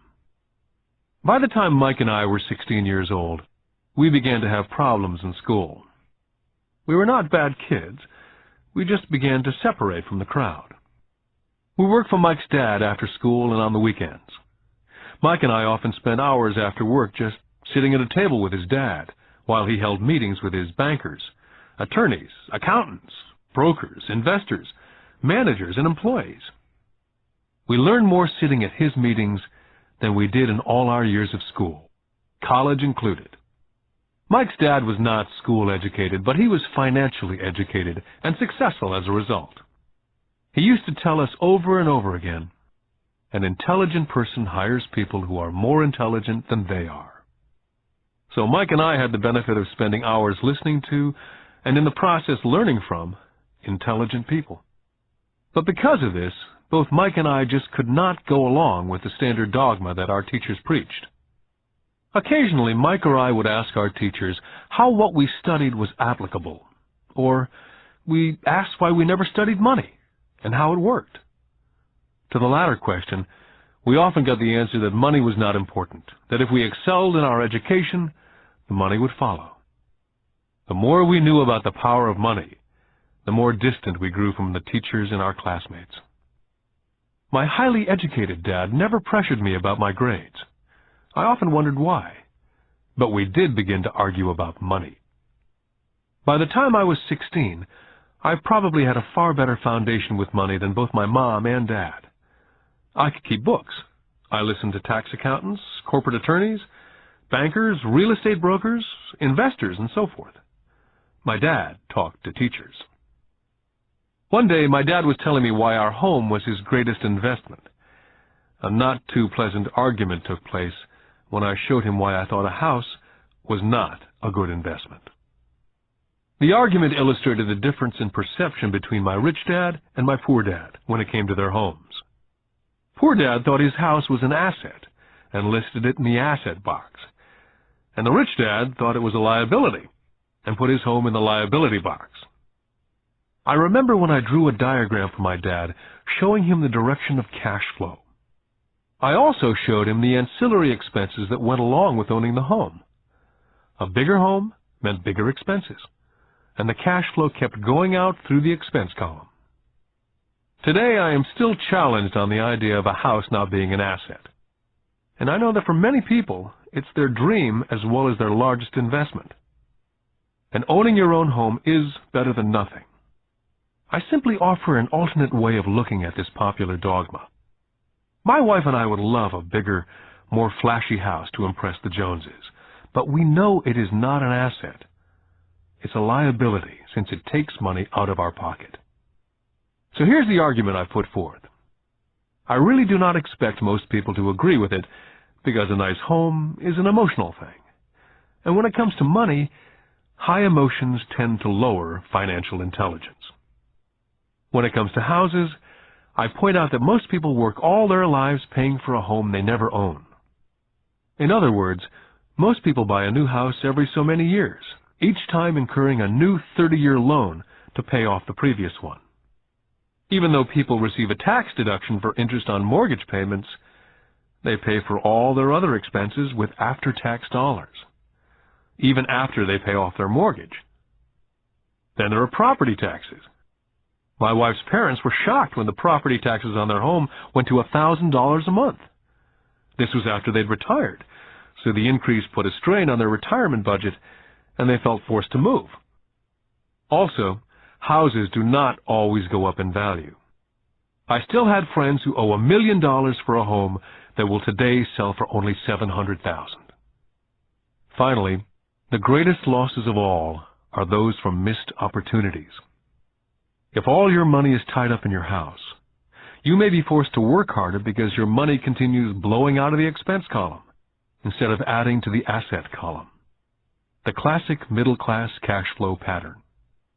If a young couple would put more money into their asset column early on, their later years would get easier, especially as they prepared to send their children to college. Their assets would have grown and would be available to help cover expenses. All too often, a house only serves as a vehicle for incurring a home equity loan to pay for mounting expenses. In summary, the end result in making a decision to own a house that is too expensive in lieu of starting an investment portfolio early on impacts an individual in at least the following 3 ways. Number 1, loss of time, during which other assets could have grown in value. Number 2, loss of additional capital, which could have been invested instead of paying for high-maintenance expenses related directly to the home. Number 3, loss of education. Too often people count their house, savings, and retirement plan as all they have in their asset column. Because they have no money to invest, they simply do not invest. This costs them investment experience. Most never become what the investment world calls a sophisticated investor. And the best investments are usually first sold to sophisticated investors, who then turn around and sell them to the people playing it safe. My educated dad's personal financial statement best demonstrates the life of someone in the rat race. His expenses seem to always keep up with his income, never allowing him to invest in assets. As a result, his liabilities, such as his mortgage and credit card debts, are larger than his assets. My rich dad's personal financial statement, on the other hand, reflects the results of a life dedicated to investing and minimizing liabilities. His assets greatly exceed his liabilities. A review of my rich dad's financial statement is why the rich get richer. The asset column generates more than enough income to cover expenses, with the balance reinvested into the asset column. The asset column continues to grow, and therefore the income it produces grows with it. The result being, the rich get richer. The middle class finds itself in a constant state of financial struggle. Their primary income is through wages, and as their wages increase, so do their taxes. Their expenses tend to increase in equal increments as their wages increase, hence the phrase, the rat race. They treat their home as their primary asset instead of investing in income-producing assets. Remember, the most important rule is to know the difference between an asset and a liability. Once you understand the difference, concentrate your efforts on only buying income-generating assets. That's the best way to get started on a path to becoming rich. Keep doing that, and your asset column will grow. Focus on keeping liabilities and expenses down. This will make more money available to continue pouring into the asset column. This pattern of treating your home as an investment, and the philosophy that a pay raise means you can buy a larger home or spend more, is the foundation of today's debt-ridden society. This process of increased spending throws families into greater debt and into more financial uncertainty, even though they may be advancing in their jobs and receiving pay raises on a regular basis. This is high-risk living caused by weak financial education. As an employee who's also a homeowner, your working efforts are generally as follows. You work for someone else. Most people, working for a paycheck, are making the owner or the shareholders richer. Your efforts and success will help provide for the owner's success and retirement. Next, you work for the government. The government takes its share from your paycheck before you even see it. By working harder, you simply increase the amount of taxes taken by the government. Most people work from January to May just for the government. And finally, you work for the bank. After taxes, your next largest expense is usually your mortgage and credit card debt. The problem with simply working harder is that each of these three levels takes a greater share of your increased efforts. You need to learn how to have your increased efforts benefit you and your family directly. Once you've decided to concentrate on minding your own business, how do you set your goals? For most people, they must keep their profession and rely on their wages to fund their acquisition of assets. As their assets grow, how do they measure the extent of their success?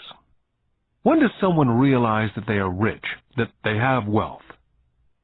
As well as having my own definitions for assets and liabilities, I also have my own definition for wealth. Actually, I borrowed it from a man named Buckminster Fuller. Some people call him a quack, and others call him a living genius. Years ago, he got all the architects buzzing because he applied for a patent in 1961 for something called a geodesic dome. But in the application, Fuller also said something about wealth. It was pretty confusing at first, but after reading it for a while, it began to make some sense. Wealth is a person's ability to survive so many number of days forward. Or, if I stopped working today, how long could I survive?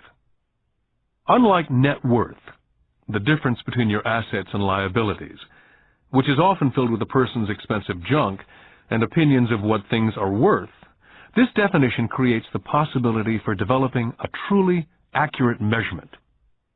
I could now measure and really know where I was in terms of my goal to become financially independent. Although net worth often includes these non-cash producing assets like stuff you bought that now sits in your garage, wealth measures how much money your money is making, and therefore your financial survivability. Wealth is the measure of the cash flow from the asset column compared with the expense column. Let's use an example. Let's say I have a cash flow from my asset column of $1,000 a month, and I have monthly expenses of $2,000. What's my wealth? Let's go back to Buckminster Fuller's definition. Using his definition, how many days forward can I survive? And let's assume a 30-day month. By that definition, I have enough cash flow for half a month. When I have achieved $2,000 a month cash flow from my assets, then I will be wealthy. I now have income generated from assets each month that fully covers my monthly expenses. If I want to increase my expenses, I first must increase my cash flow from assets to maintain this level of wealth. Take notice that it's at this point that I am no longer dependent on my wages. I have focused on and been successful in building an asset column that's made me financially independent. If I quit my job today, I would be able to cover my monthly expenses with the cash flow from my assets. My next goal would be to have the excess cash flow from my assets reinvested into the asset column. The more money that goes into my asset column, the more my asset column grows. The more my assets grow, the more my cash flow grows. And as long as I keep my expenses less than the cash flow from these assets, I will grow richer, with more and more income from sources other than my physical labor. As this reinvestment continues, I am well on my way to being rich. The actual definition of rich is in the eye of the beholder. You can never be too rich. Just remember this simple observation. The rich buy assets, the poor only have expenses. The middle class buys liabilities they think are assets. So how do I start minding my own business? What's the answer? Listen to the founder of McDonald's. Lesson 3. Mind your own business. In 1974, Ray Kroc, the founder of McDonald's, was asked to speak at the MBA class at the University of Texas at Austin. A dear friend of mine, Keith Cunningham, was a student in that MBA class. After a powerful and inspiring talk, the class adjourned, and the students asked Ray if he would join them at their favorite hangout to have a few beers. Ray graciously accepted. "What business am I in?" Ray asked, once the group had all their beers in hand. Everyone laughed, said Keith. Most of the MBA students thought Ray was just fooling around. No one answered, so Ray asked the question again. "What business do you think I'm in?" The students laughed again. And finally, one brave soul yelled out, "Ray, who in the world does not know that you're in the hamburger business?" Ray chuckled. "That's what I thought you'd say." He paused, and then quickly said, "Ladies and gentlemen, I'm not in the hamburger business. My business is real estate."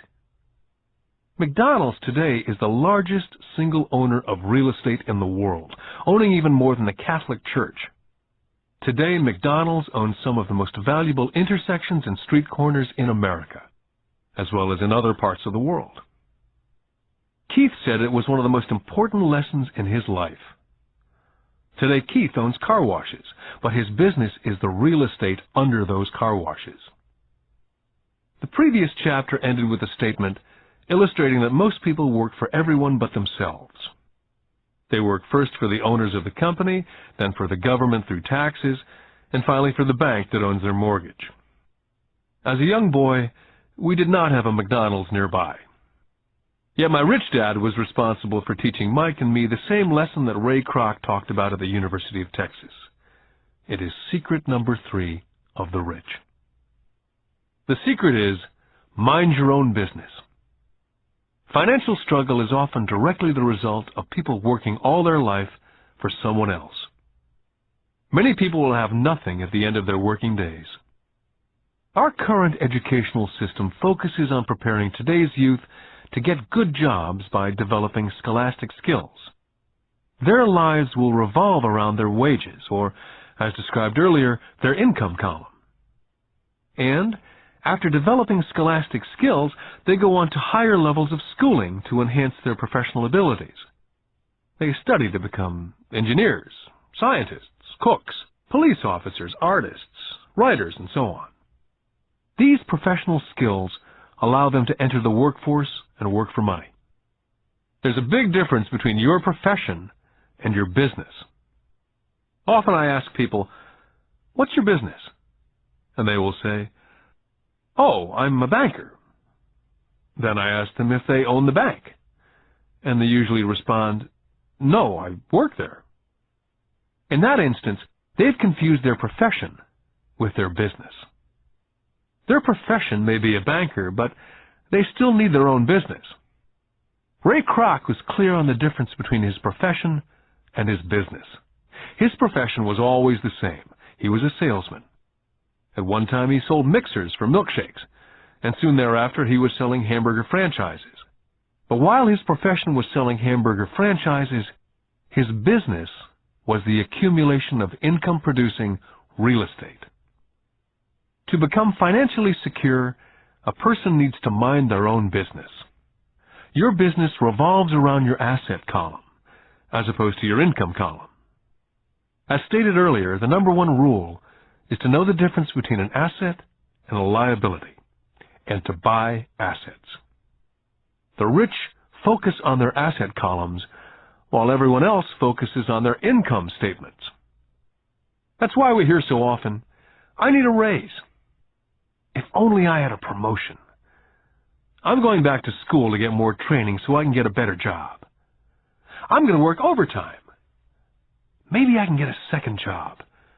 I'm quitting in 2 weeks. I've found a job that pays more. In some circles, these are sensible ideas. Yet if you listen to Ray Kroc, you're still not minding your own business. These ideas all still focus on the income column and will only help a person become more financially secure if the additional money is used to purchase income-generating assets.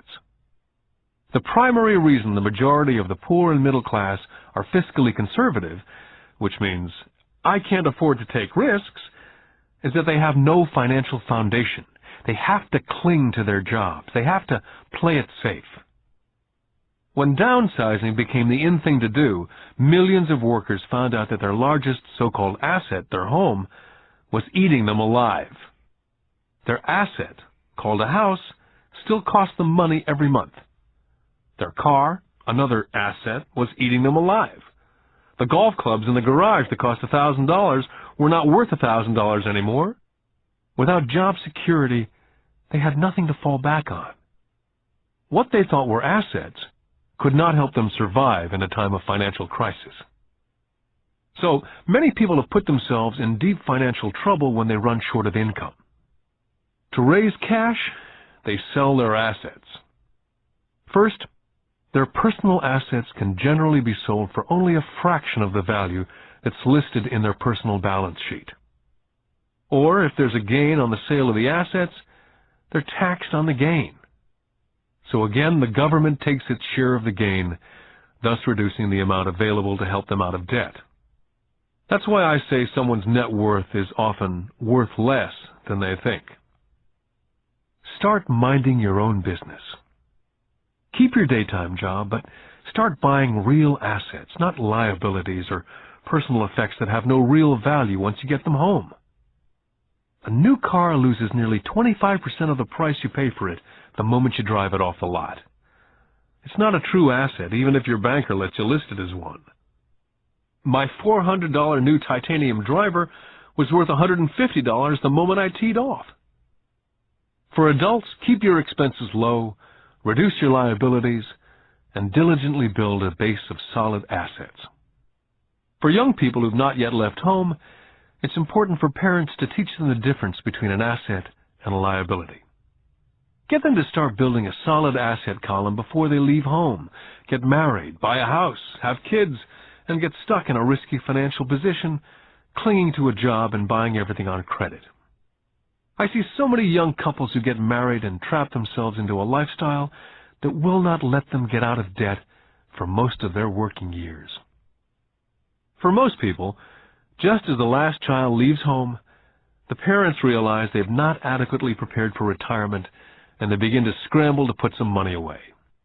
Then their own parents become ill and they find themselves with new responsibilities. So, what kind of assets am I suggesting that you or your children acquire? In my world, real assets fall into several different categories. First, businesses that do not require my presence. I own them, but they're managed or run by other people.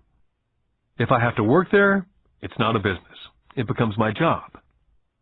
Then come categories such as stocks, bonds, mutual funds, income-generating real estate, notes or IOUs, royalties from intellectual property such as music, scripts, patents, and finally anything else that has value, produces income, or appreciates and has a ready market. As a young boy, my educated dad encouraged me to find a safe job. My rich dad, on the other hand, encouraged me to begin acquiring assets that I loved. If you don't love it, you won't take care of it. I collect real estate simply because I love buildings and land. I love shopping for them. I could look at them all day long. When problems arise, the problems are not so bad that it changes my love for real estate. For people who hate real estate, they shouldn't buy it. I love stocks of small companies, especially startups. The reason is that I am an entrepreneur, not a corporate person. In my early years, I worked in large organizations, such as Standard Oil of California, the U.S. Marine Corps, and Xerox Corporation.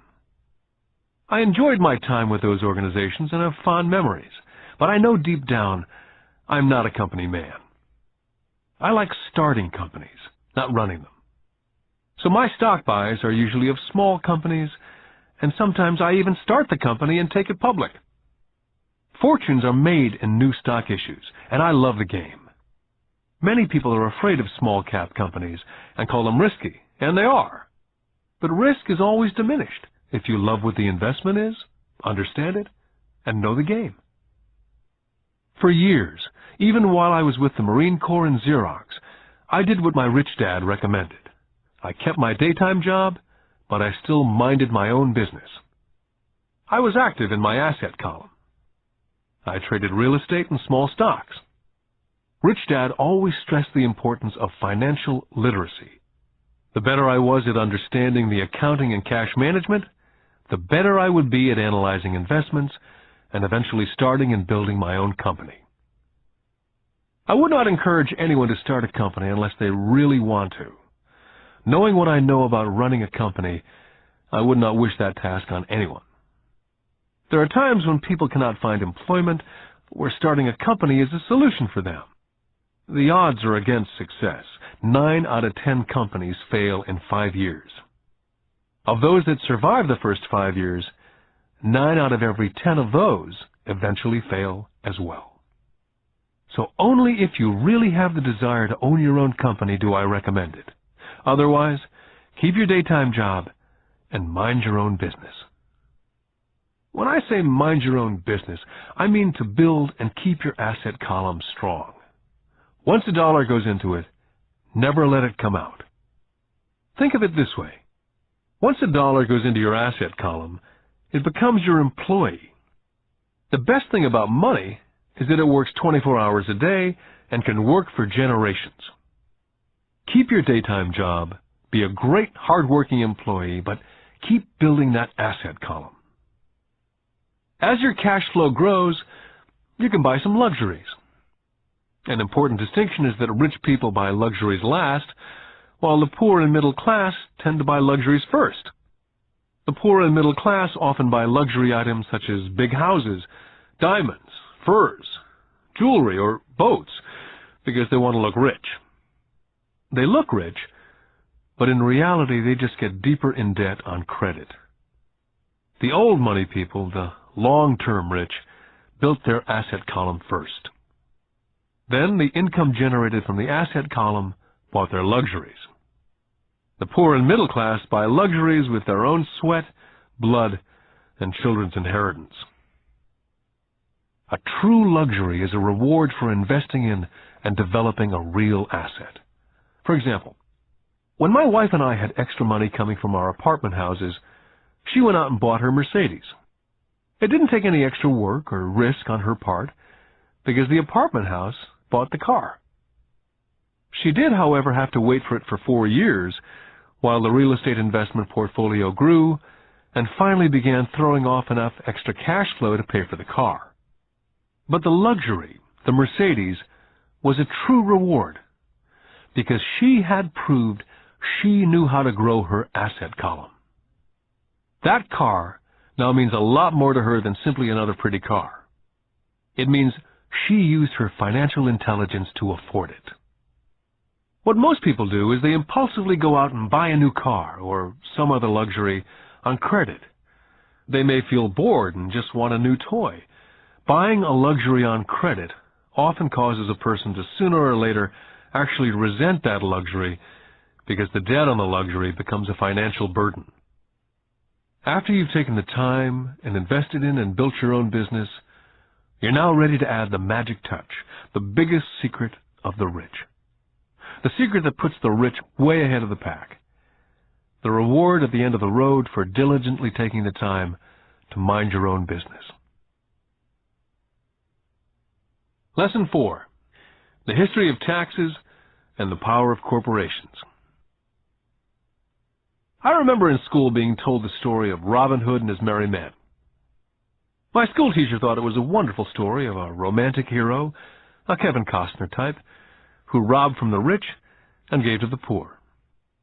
My rich dad did not see Robin Hood as a hero. He called Robin Hood a crook. Robin Hood may be long gone, but his followers live on. How often I still hear people say, "Why don't the rich pay for it?" Or, "The rich should pay more in taxes and give it to the poor." It's this idea of Robin Hood, or taking from the rich to give to the poor, that has caused the most pain for the poor and the middle class. The reason the middle class is so heavily taxed is because of the Robin Hood ideal. The real reality is that the rich are not taxed. It's the middle class who pays for the poor, especially the educated upper-income middle class. Again, to understand fully how things happen, we need to look at the historical perspective. We need to look at the history of taxes. Although my highly educated dad was an expert on the history of education, my rich dad fashioned himself as an expert on the history of taxes. Rich Dad explained to Mike and me that in England and America originally, there were no taxes. Occasionally, there were temporary taxes levied in order to pay for wars. The king or the president would put the word out and ask everyone to chip in. Taxes were levied in Britain for the fight against Napoleon from 1799 to 1816. And in America, taxes were levied to pay for the Civil War from 1861 to 1865. In 1874, England made income tax a permanent levy on its citizens. In 1913, an income tax became permanent in the United States with the adoption of the 16th Amendment to the Constitution. What these historical dates fail to reveal is that both of these taxes were initially levied against only the rich. It was this point that Rich Dad wanted Mike and me to understand. He explained that the idea of taxes was made popular and accepted by the majority by telling the poor and the middle class that taxes were created only to punish the rich. This is how the masses voted for the law, and it became constitutionally legal. Although it was intended to punish the rich, in reality it wound up punishing the very people who voted for it, the poor and the middle class. Once government got a taste of money, the appetite grew, said Rich Dad. Your dad and I are exactly opposite. He's a government bureaucrat, and I'm a capitalist. We get paid, and our success is measured on opposite behaviors. He gets paid to spend money and hire people. The more he spends and the more people he hires, the larger his organization becomes. In the government, the larger his organization, the more he's respected. On the other hand, within my organization, the fewer people I hire and the less money I spend, the more I'm respected by my investors. That's why I don't like government people. They have different objectives from most business people. As the government grows, more and more tax dollars will be needed to support it. As I said, the passage of taxes was only possible because the masses believed in the Robin Hood theory of economics, which was to take from the rich and give to everyone else. The problem was that the government's appetite for money was so great that taxes soon needed to be levied on the middle class, and from there it kept trickling down. The rich, on the other hand, saw an opportunity. They did not play by the same set of rules. As I've stated, the rich already knew about corporations, which became popular in the days of sailing ships. The rich created the corporation as a vehicle to limit their risk to the assets of each voyage. The rich put their money into a corporation to finance the voyage. The corporation would then hire a crew to sail to the New World to look for treasures. If the ship was lost, the crew lost their lives, but the loss to the rich would be limited only to the money they invested for that particular voyage. It's the knowledge of the power of the legal structure of the corporation that really gives the rich a vast advantage over the poor and the middle class. Having two fathers teaching me, one a socialist and the other a capitalist, I quickly began to realize that the philosophy of the capitalist made more financial sense to me. It seemed to me that the socialists ultimately penalized themselves due to their lack of financial education. No matter what the take-from-the-rich crowd came up with, the rich always found a way to outsmart them.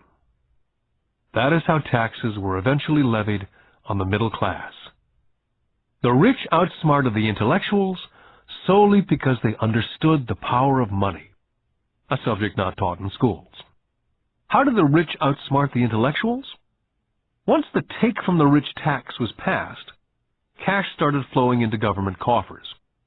Initially, people were happy. Money was handed out to government workers and the rich. It went to government workers in the form of jobs and pensions. It went to the rich via their factories receiving government contracts. The government became a large pool of money, but the problem was the fiscal management of that money. There really is no recirculation. In other words, the government policy, if you were a government bureaucrat, was to avoid having excess money. If you failed to spend your allotted funding, you risked losing it in the next budget. You'd certainly not be recognized for being efficient. Business people, on the other hand, are rewarded for having excess money and are recognized for their efficiency. As this cycle of growing government spending continued, the demand for money increased, and the tax the rich idea was now being adjusted to include lower income levels, down to the very people who voted it in, the poor and the middle class. True capitalists used their financial knowledge to simply find a way to escape. They headed back to the protection of a corporation. A corporation protects the rich. But what many people who've never formed a corporation do not know is that a corporation is not really a thing. A corporation is merely a file folder with some legal documents in it, sitting in some attorney's office registered with a state government agency. It's not a big building with the name of the corporation on it. It's not a factory or a group of people. A corporation is merely a legal document that creates a legal body without a soul. The wealth of the rich was once again protected. Once again, the use of corporations became popular once the permanent income laws were passed, because the income tax rate of the corporation was less than the individual income tax rates. In addition, as I said earlier, certain expenses could be paid with pre-tax dollars within the corporation. This war between the haves and the have-nots has been going on for hundreds of years. It's the take from the rich crowd versus the rich. The battle is waged whenever and wherever laws are made. The battle will go on forever. The problem is, the people who lose are the uninformed, the ones who get up every day and diligently go to work and pay taxes. If they only understood the way the rich play the game, they could play it too. Then they would be on their way to their own financial independence. This is why I cringe every time I hear a parent advise their children to go to school so they can find a safe, secure job. An employee with a safe, secure job without financial aptitude has no escape. Average Americans today work 5 to 6 months for the government before they make enough to cover their taxes. In my opinion, that is a long time. The harder you work, the more you pay the government. That's why I believe that the idea of take from the rich backfired on the very people who voted it in. Every time people try to punish the rich don't simply comply, they react. They have the money, power, and intent to change things. They do not just sit there and voluntarily pay more taxes. They search for ways to minimize their tax burden. They hire smart attorneys and accountants and persuade politicians to change laws or create legal loopholes. They have the resources to effect change. The poor and the middle class do not have the same resources. They sit there and let the government's needles enter their arm and allow the blood donation to begin. Today, I'm constantly shocked at the number of people who pay more taxes or take fewer deductions simply because they are afraid of the government. And I do know how frightening and intimidating a government tax agent can be. I have had friends who have had their businesses shut down and destroyed only to find out it was a mistake on the part of the government. I realize all that. But the price of working from January to mid-May is a high price to pay for that intimidation. My poor dad never fought back. My rich dad didn't either. He just played the game smarter, and he did it through corporations, the biggest secret of the rich. My highly educated dad always encouraged me to seek a good job with a strong corporation. He spoke of the virtues of working your way up the corporate ladder. He didn't understand that by relying solely on a paycheck from a corporate employer, I would be a docile cow ready for milking. When I told my rich dad of my father's advice, he only chuckled. "Why not own the ladder?" was all he said. As a young boy, I didn't understand what Rich Dad meant by owning my own corporation. It was an idea that seemed impossible and intimidating. Although I was excited by the idea, my youth would not let me envision the possibility that grown-ups would someday work for a company I would own. The point is, if not for my rich dad, I would have probably followed my educated dad's advice. It was merely the occasional reminder of my rich dad that kept the idea of owning my own corporation alive and kept me on a different path. By the time I was 15 or 16, I knew I was not going to continue down the path my educated dad was recommending. I did not know how I was going to do it, but I was determined not to head in the direction most of my classmates were heading. That decision changed my life. It was not until I was in my mid-20s that my rich dad's advice began to make more sense. I was just out of the Marine Corps and working for Xerox. I was making a lot of money, but every time I looked at my paycheck, I was always disappointed. The deductions were so large, and the more I worked, the greater the deductions. As I became more successful, my bosses talked about promotions and raises. It was flattering, but I could hear my rich dad asking me in my ear, "Who are you working for? Who are you making rich?" In 1974, while still an employee for Xerox, I formed my first corporation and began minding my own business. There were already a few assets in my asset column, but now I was determined to focus on making it bigger. Those paychecks with all the deductions made all the years of my rich dad's advice make total sense. I could see the future if I followed my educated dad's advice. Many employers feel that advising their workers to mind their own business is bad for business. I'm sure it can be for certain individuals, but for me, focusing on my own business, developing assets, made me a better employee. I now had a purpose. I came in early and worked diligently, amassing as much money as possible so I could begin investing in real estate. Hawaii was just set to boom, and there were fortunes to be made. The more I realized we were in the beginning stages of a boom, the more Xerox machines I sold. The more I sold, the more money I made, and of course, the more deductions there were from my paycheck. It was inspiring. I wanted out of the trap of being an employee so badly that I worked harder, not less. By 1978, I was consistently one of the top 5 salespeople in sales, often number 1. I badly wanted out of the rat race. In less than 3 years, I was making more in my own little corporation, which was a real estate holding company, than I was making at Xerox. And the money I was making in my asset column in my own corporation was money working for me, not me pounding on doors selling copiers. My rich dad's advice made much more sense. Soon the cash flow from my properties was so strong that my company bought me my first Porsche. My fellow Xerox salespeople thought I was spending my commissions. I wasn't. I was investing my commissions in assets. My money was working hard to make more money. Each dollar in my asset column was a great employee, working hard to make more employees and buy the boss a new Porsche with before-tax dollars. I began to work harder for Xerox. The plan was working, and my Porsche was the proof. By using the lessons I learned from my rich dad, I was able to get out of the proverbial rat race of being an employee at an early age. It was made possible because of the strong financial knowledge I'd acquired through these lessons.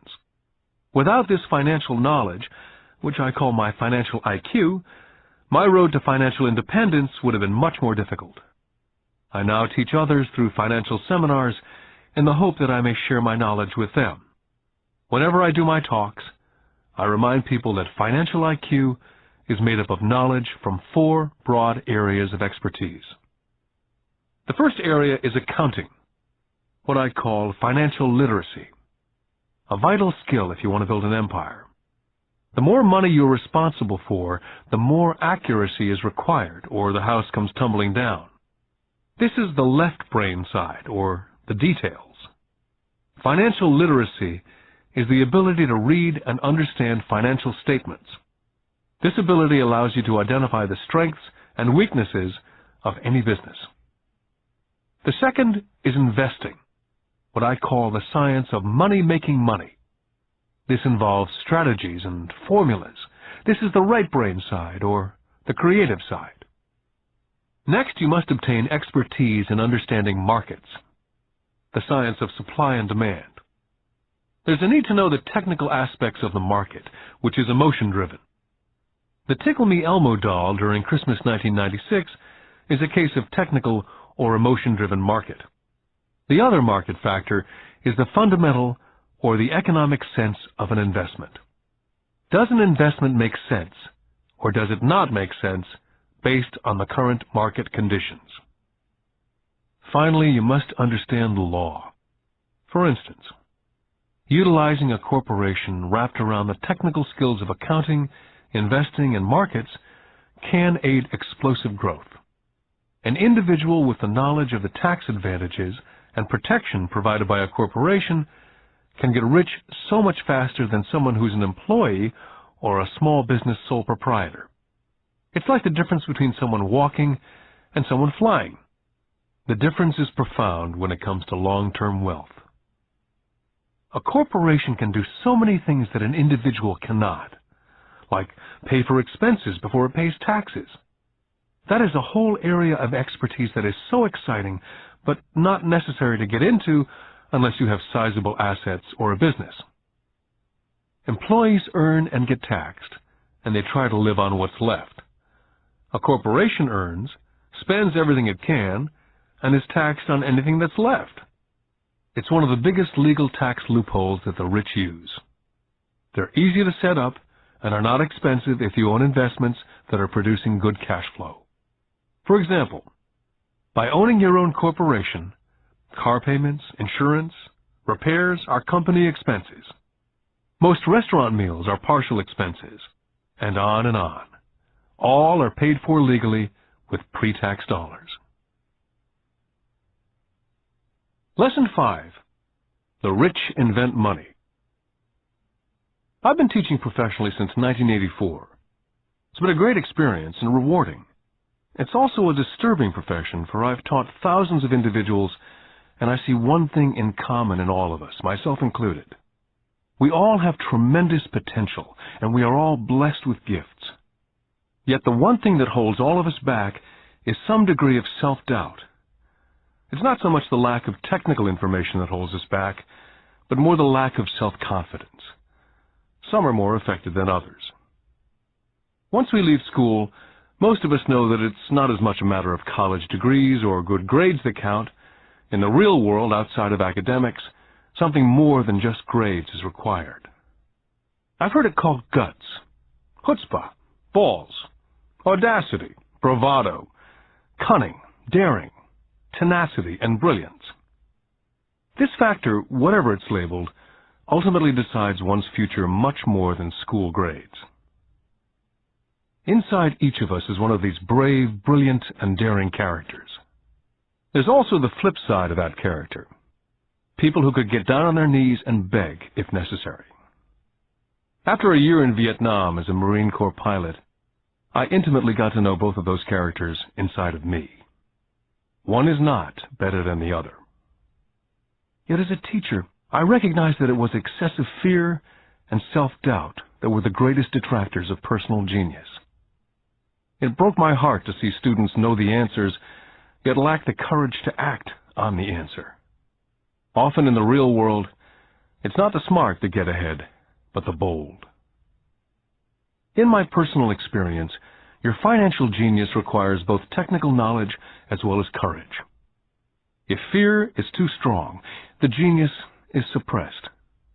In my classes, I strongly urge students to learn to take risks, to be bold, to let their genius convert that fear into power and brilliance. It works for some and just terrifies others. I've come to realize that for most people, when it comes to the subject of money, they would rather play it safe. I've had to field questions such as, why take risks? Why should I bother developing my financial IQ? Why should I become financially literate? And I answer, just to have more options. There are huge changes up ahead. There will be 100 people like Bill Gates and hugely successful companies like Microsoft created every year, all over the world. And there also will be many more bankruptcies, layoffs, and downsizing. So why bother developing your financial IQ? Because if you do, you will prosper greatly.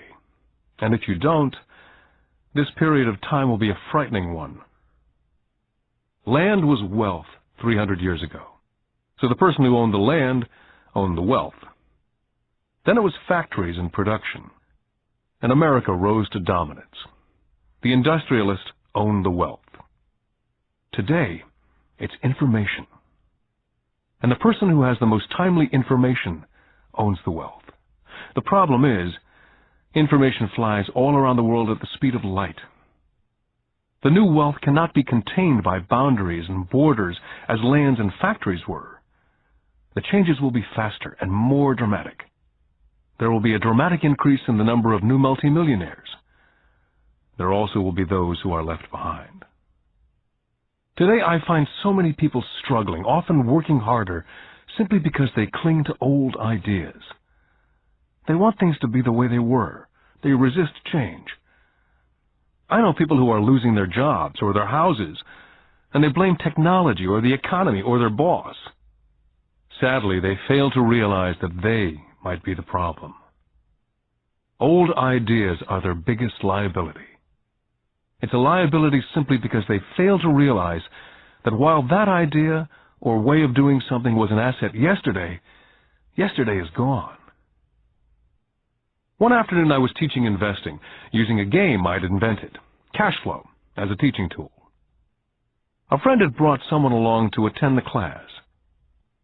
This friend of a friend was recently divorced, had been badly burned in the divorce settlement, and was now searching for some answers. Her friend thought the class might help. The game was designed to help people learn how money works. In playing the game, they learn about the interaction of the income statement with the balance sheet. They learn how cash flows between the two, and how the road to wealth is through striving to increase your monthly cash flow from the asset column to the point that it exceeds your monthly expenses. Once you accomplish this, you're able to get out of the rat race and onto the fast track. As I've said, some people hate the game, some love it, and others miss the point. This woman missed a valuable opportunity to learn something. In the opening round, she drew a doodad card with the boat on it. At first she was happy. Oh, I've got the boat! Then, as her friend tried to explain how the numbers worked on her income statement and balance sheet, she got frustrated because she had never liked math. The rest of her table waited while her friend continued explaining the relationship between the income statement, balance sheet, and monthly cash flow. Suddenly, when she realized how the numbers worked, it dawned on her that her boat was eating her alive. Later on in the game, she was also downsized and had a child. It was a horrible game for her. After the class, her friend came by and told me that she was upset. She'd come to the class to learn about investing and did not like the idea that it took so long to play a silly game. Her friend attempted to tell her to look within herself, to see if it reflected on herself in any way. With that suggestion, the woman demanded her money back. She said that the very idea that a game could be a reflection of her was ridiculous. Her money was promptly refunded, and she left. Since 1984, I have made millions simply by doing what the school system does not. In school, most teachers lecture. I hated lectures as a student. I was soon bored, and my mind would drift. In 1984, I began teaching via games and simulations. I always encouraged adult students to look at games as reflecting back to what they know and what they needed to learn. Most importantly, A game reflects back on one's behavior. It's an instant feedback system. Instead of the teacher lecturing you, the game is feeding back a personalized lecture, custom-made just for you. The friend of the woman who left later called to give me an update. She said her friend was fine and had calmed down. In her cooling-off period, she could see some relationships between the game and her life. Just like a board game, the world is always providing us with instant feedback. We could learn a lot if we tuned in more. One day, not long ago, I complained to my wife that the cleaners must have shrunk my pants. My wife gently smiled and poked me in the stomach to inform me that the pants had not shrunk. Something else had expanded. Me. The game Cash Flow was designed to give every player personal feedback. The purpose is to give you options. If you draw the boat card and it puts you into debt, the question is, now what can you do? How many different financial options can you come up with? That's the purpose of the game. To teach players to think and create new and various financial options. I've watched this game played by more than 1,000 people. The people who get out of the rat race in the game the quickest are the people who understand numbers and have creative financial minds. They recognize different financial options. People who take the longest are people who aren't familiar with numbers and often do not understand the power of investing. Rich people are often creative and take calculated risks. There have been people playing Cash Flow who gain lots of money in the game, but they don't know what to do with it. Most of them have not been financially successful in real life either. Everyone else seems to be getting ahead of them, even though they have money. And that's true in real life. There are a lot of people who have a lot of money and do not get ahead financially. Limiting your options is the same as hanging on to old ideas. I have a friend from high school who now works at 3 jobs. 20 years ago, he was the richest of all my classmates. When the local sugar plantation closed, the company he worked for went down with the plantation.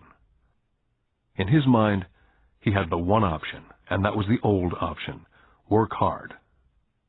The problem was, he couldn't find an equivalent job that recognized his seniority in the old company.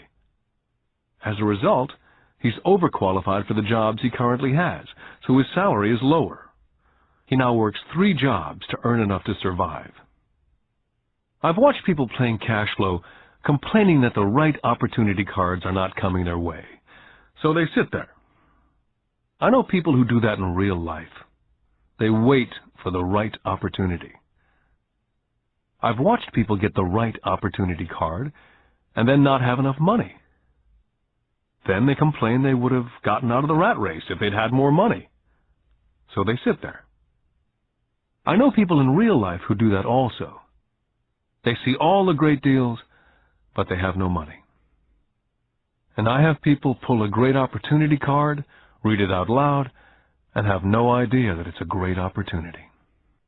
They have the money, the time is right, they have the card, but they can't see the opportunity staring at them. They fail to see how it fits into their financial plan for escaping the rat race. And I know more people like that than all the others combined. Most people have an opportunity of a lifetime flash right in front of them, and they fail to see it.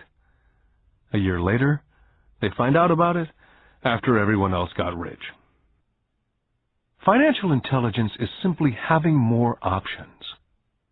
If the opportunities aren't coming your way, what else can you do to improve your financial position? If an opportunity lands in your lap and you have no money and the bank won't talk to you, what else can you do to get the opportunity to work in your favor?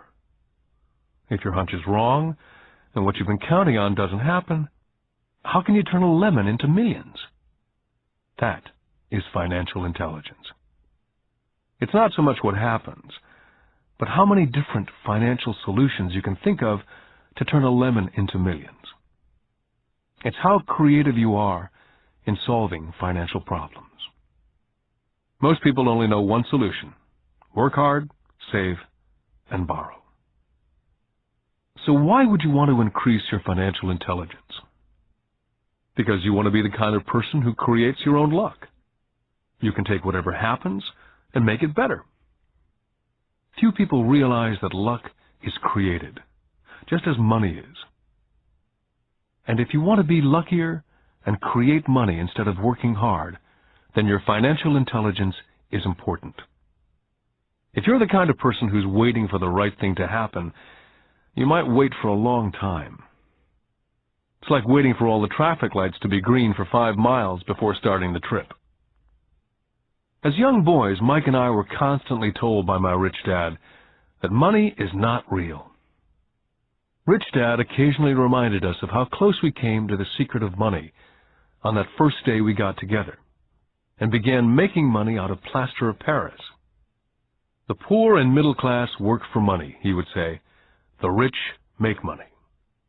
The more real you think money is, the harder you will work for it. If you can grasp the idea that money is not real, you will grow richer faster. What is it? Was a question Mike and I often came back with. What is money if it's not real? What we agree it is, was all Rich Dad would say. The single most powerful asset we all have is our mind. If it's trained well, it can create enormous wealth in what seems to be an instant. I'll give you a simple example of creating money. In the early 1990s, the economy of Phoenix was horrible. I was watching the TV show Good Morning America when a financial planner came on and began forecasting doom and gloom. His advice was to save money. Put $100 away every month, he said, and in 40 years you will be a multimillionaire. Well, putting money away every month is a sound idea. It is one option, the option most people subscribe to. The problem is this. It blinds the person from what's really going on. They miss major opportunities for much more significant growth of their money. The world is passing them by. As I said, the economy was terrible at that time. For investors, this is the perfect market condition. A chunk of my money was in the stock market and in apartment houses. I was short of cash. Because everyone was giving stuff away, I was buying. I was not saving money, I was investing. My wife and I had more than $1 million in cash working in a market that was rising fast. It was the best opportunity to invest. The economy was terrible. I just could not pass up these small deals. Houses that were once $100,000 were now $75,000. But instead of shopping at the local real estate office, I began shopping at the bankruptcy attorney's office or the courthouse steps. In these shopping places, a $75,000 house could sometimes be bought for $20,000 or less. For $2,000, which was loaned to me from a friend for 90 days for $200, I gave an attorney a cashier's check as a down payment. While the acquisition was being processed, I ran an ad in the paper advertising a $75,000 house for only $60,000 and no money down. The phone rang hard and heavy. Prospective buyers were screened, and once the property was legally mine, all the prospective buyers were allowed to look at the house. It was a feeding frenzy. The house sold in a few minutes. I asked for a $2,500 processing fee, which they gladly handed over, and the escrow and title company took over from there. I returned the $2,000 to my friend with an additional $200. He was happy, the home buyer was happy, the attorney was happy, and I was happy. I'd sold a house for $60,000 that cost me $20,000. The $40,000 was created from money in my asset column in the form of a promissory note from the buyer. Total working time, 5 hours. During this depressed market, my wife and I were able to do 6 of these simple transactions in our spare time. While the bulk of our money was in larger properties in the stock market, we were able to create more than $190,000 in assets, notes at 10% interest, in those 6 buy, create, and sell transactions. That comes to approximately $19,000 a year income, much of it sheltered through our private corporation.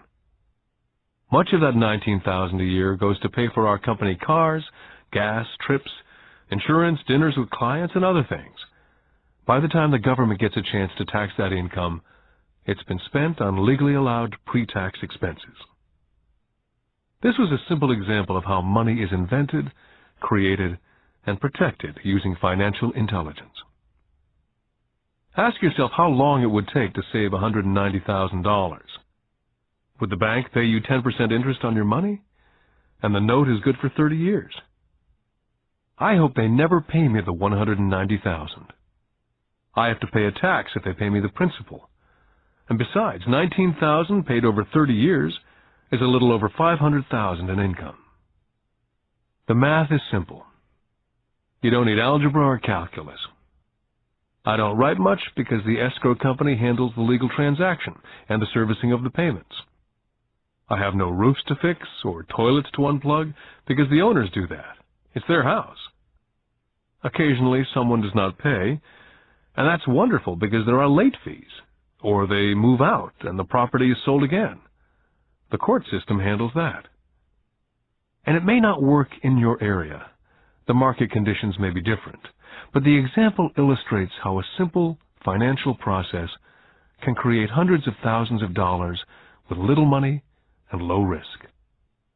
It's an example of money being only an agreement.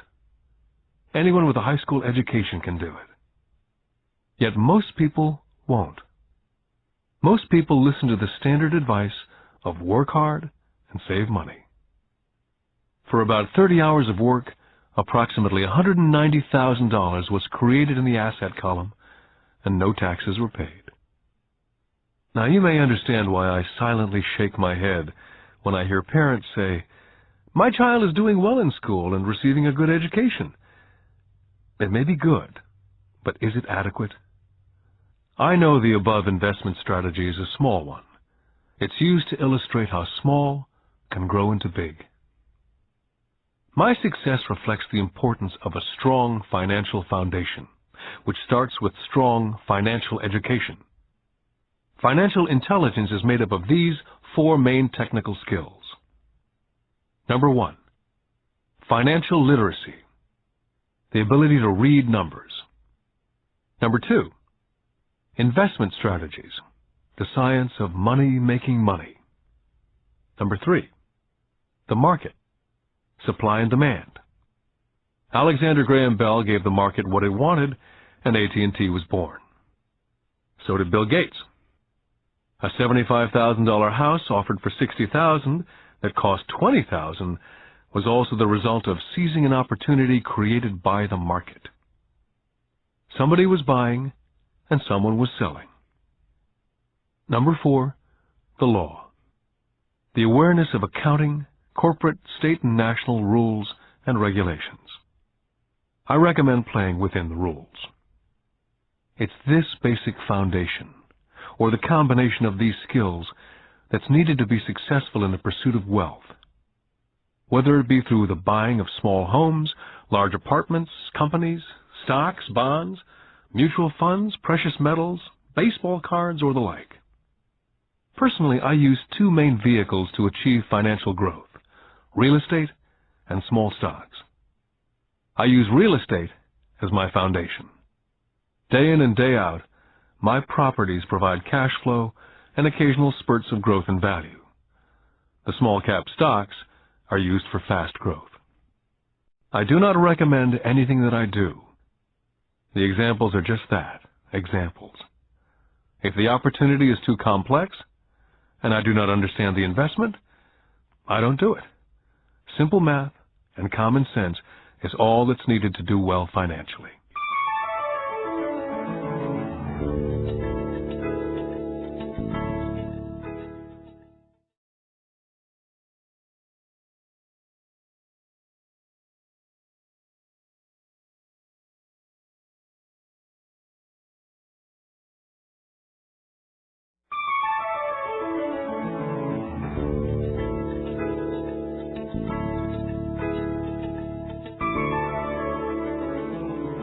Lesson 6. Work to learn. Don't work for money. In 1995, I granted an interview with a newspaper in Singapore.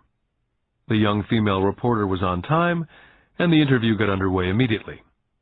We sat in the lobby of a luxurious hotel, sipping coffee and discussing the purpose of my visit to Singapore. I was to share the platform with Zig Ziglar. He was speaking on motivation, and I was speaking on the secrets of the rich.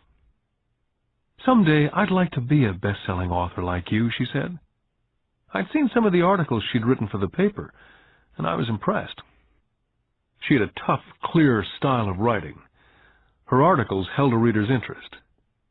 "You have a great style," I said in reply. "What holds you back from achieving your dream?" "My work doesn't seem to go anywhere," she said quietly. "Everyone says that my novels are excellent, but nothing happens. So I keep my job with the paper. At least it pays the bills." "Do you have any suggestions?" "Yes, I do," I said brightly. "A friend of mine here in Singapore runs a school that trains people to sell. He runs sales training courses for many of the top corporations here in Singapore. And I think attending one of his courses would greatly enhance your career." She stiffened. "Are you saying that I should go to school to learn to sell?" I nodded. "I have a master's degree in English literature. Why would I go to school to learn to be a salesperson? I'm a professional." She was now packing her briefcase forcibly. The interview was over. On the coffee table sat a copy of my first book. I picked it up as well as the notes that she jotted down on her legal pad. "Do you see this?" I said, pointing to her notes. She looked down at her notes. "What?" she said, confused.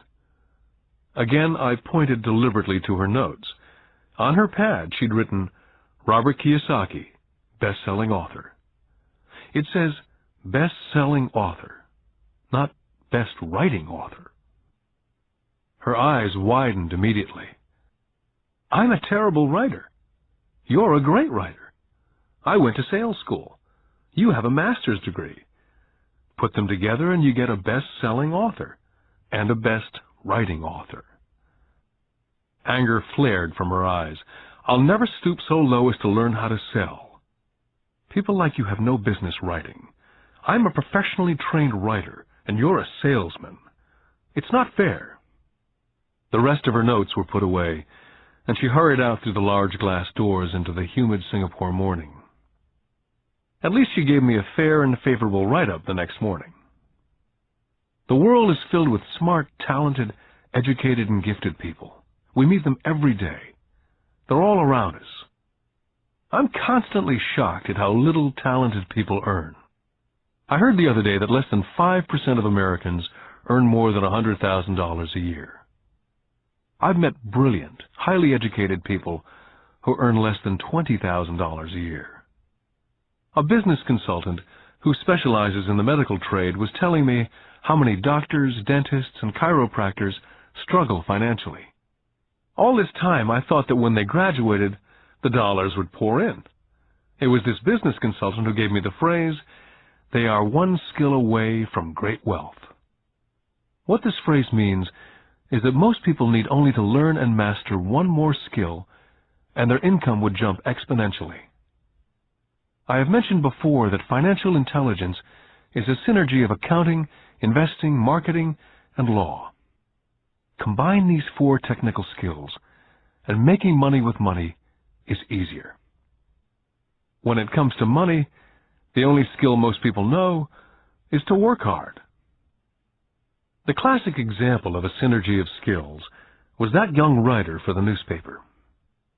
If she diligently learned the skills of sales and marketing, her income would jump dramatically. If I were her, I would take some courses in advertising copywriting as well as sales.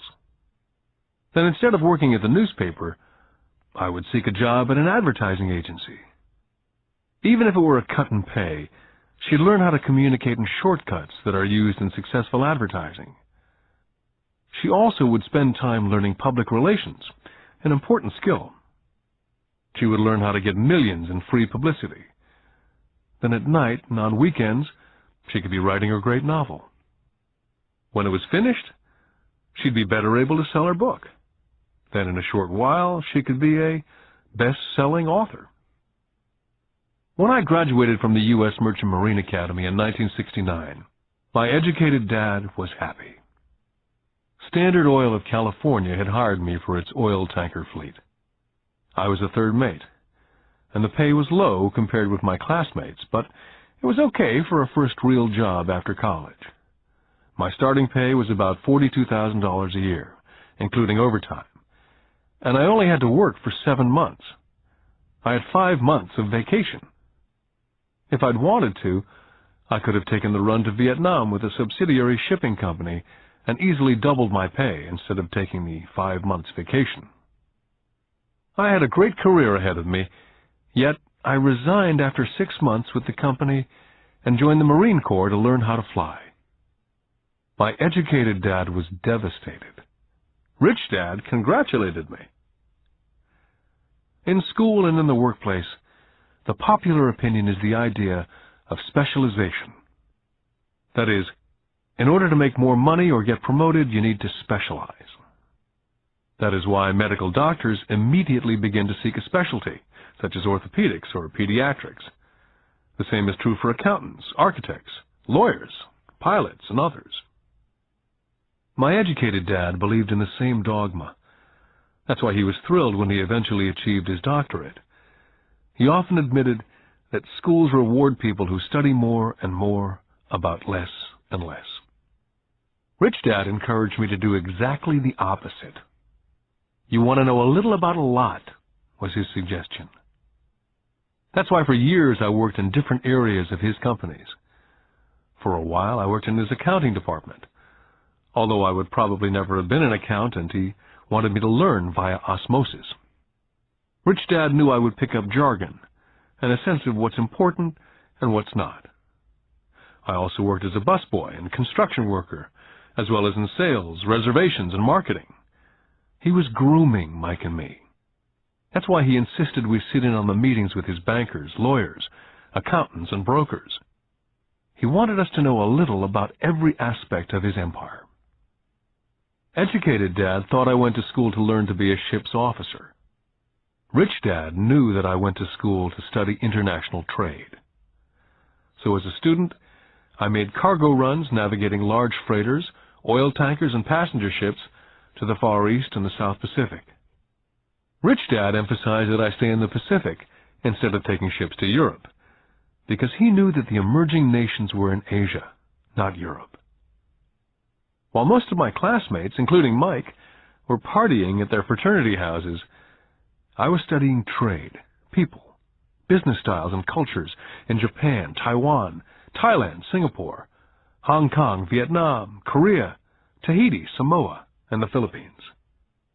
I also was partying, but it was not in any frat house. I grew up rapidly. Educated Dad could not understand why I decided to quit and join the Marine Corps. I told him I wanted to learn to fly, but really I wanted to learn to lead troops. Rich Dad explained to me that the hardest part of running a company is managing people. He'd spent 3 years in the Army. My educated dad was draft exempt. Rich Dad told me of the value of learning to lead men into dangerous situations. Leadership is what you need to learn next, he said. If you're not a good leader, you'll get shot in the back, just like they do in business. Returning from Vietnam in 1973, I resigned my commission, even though I loved flying. I found a job with Xerox Corporation. I joined it for one reason, and it was not for the benefits. I was a shy person, and the thought of selling was the most frightening subject in the world. Xerox was one of the best sales training programs in America. Rich Dad was proud of me. My educated dad was ashamed. Being an intellectual, he thought that salespeople were below him. I worked with Xerox for 4 years, until I overcame my fear of knocking on doors and being rejected. Once I could consistently be in the top 5 in sales, I again resigned and moved on, leaving behind another great career with an excellent company. In 1977, I formed my first company. Rich Dad had groomed Mike and me to take over companies, so I now had to learn to form them and put them together, My first product, the nylon and Velcro wallet, was manufactured in the Far East and shipped to a warehouse in New York, near where I had gone to school.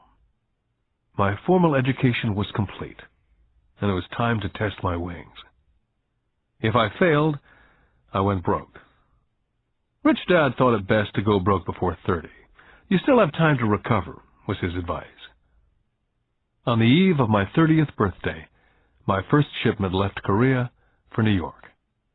Today, I still do business internationally, and as my rich dad encouraged me to do, I keep seeking the emerging nations. Today, my investment company invests in South America, Asia, Norway, and Russia. There's an old cliché that goes, JOB is an acronym for just over broke. And unfortunately, I would say that the saying applies to millions of people. Because school does not think financial intelligence is an intelligence, most workers live within their means. They work and they pay bills. There's another horrible management theory that goes, workers work hard enough to not be fired, and owners pay just enough so that workers won't quit. And if you look at the pay scales of most companies, again I would say there is a degree of truth in that statement. The net result is that most workers never get ahead. They do what they've been taught to do. Get a secure job. Most workers focus on working for pay and benefits that reward them in the short term, but is often disastrous in the long run. Instead, I recommend to young people to seek work for what they will learn more than what they will earn. Look down the road at what skills they want to acquire before choosing a specific profession, and before getting trapped in a rat race. When I speak to adults who want to earn more money, I always recommend the same thing. I suggest taking a long view of their life. Instead of simply working for the money and security, which I admit are important, I suggest they take a second job that will teach them a second skill. Often I recommend joining a network marketing company, also called multi-level marketing, if they want to learn sales skills. Some of these companies have excellent training programs that help people get over their fear of failure and rejection, which are the main reasons people are unsuccessful. Education is more valuable than money in the long run. When I ask the classes I teach, how many of you can cook a better hamburger than McDonald's? Almost all of the students raise their hands. I then ask, so if most of you can cook a better hamburger, how come McDonald's makes more money than you? The answer is obvious. McDonald's is excellent at business systems. The reason so many talented people are poor is because they focus on building a better hamburger and know little to nothing about business systems. A friend of mine in Hawaii is a great artist. He makes a sizable amount of money. One day his mother's attorney called to tell him that she had left him $35,000. That is what was left of her estate after the attorney and the government took their shares. Immediately he saw an opportunity to increase his business by using some of this money to advertise. 2 months later, his first 4-color full-page ad appeared in an expensive magazine that targeted the very rich. The ad ran for 3 months. He received no replies from the ad, and all of his inheritance is now gone. He now wants to sue the magazine for misrepresentation. This is a common case of someone who can build a beautiful hamburger but knows little about business.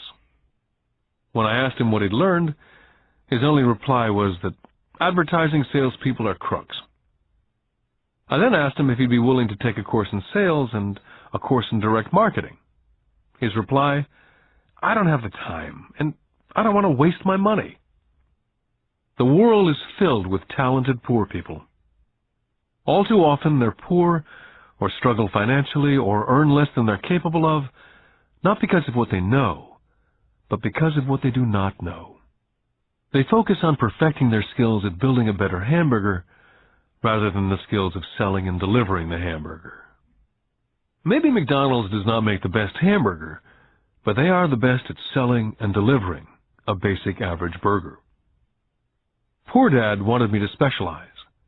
That was his view on how to be paid more. Rich Dad advised that Mike and I groom ourselves. Many corporations do the same thing.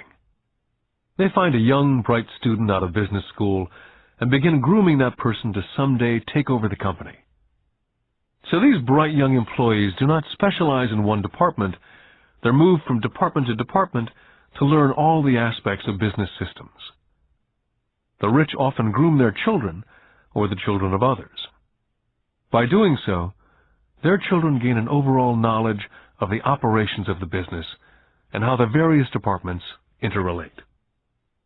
For the World War II generation, it was considered bad to skip from company to company. Today, it's considered smart.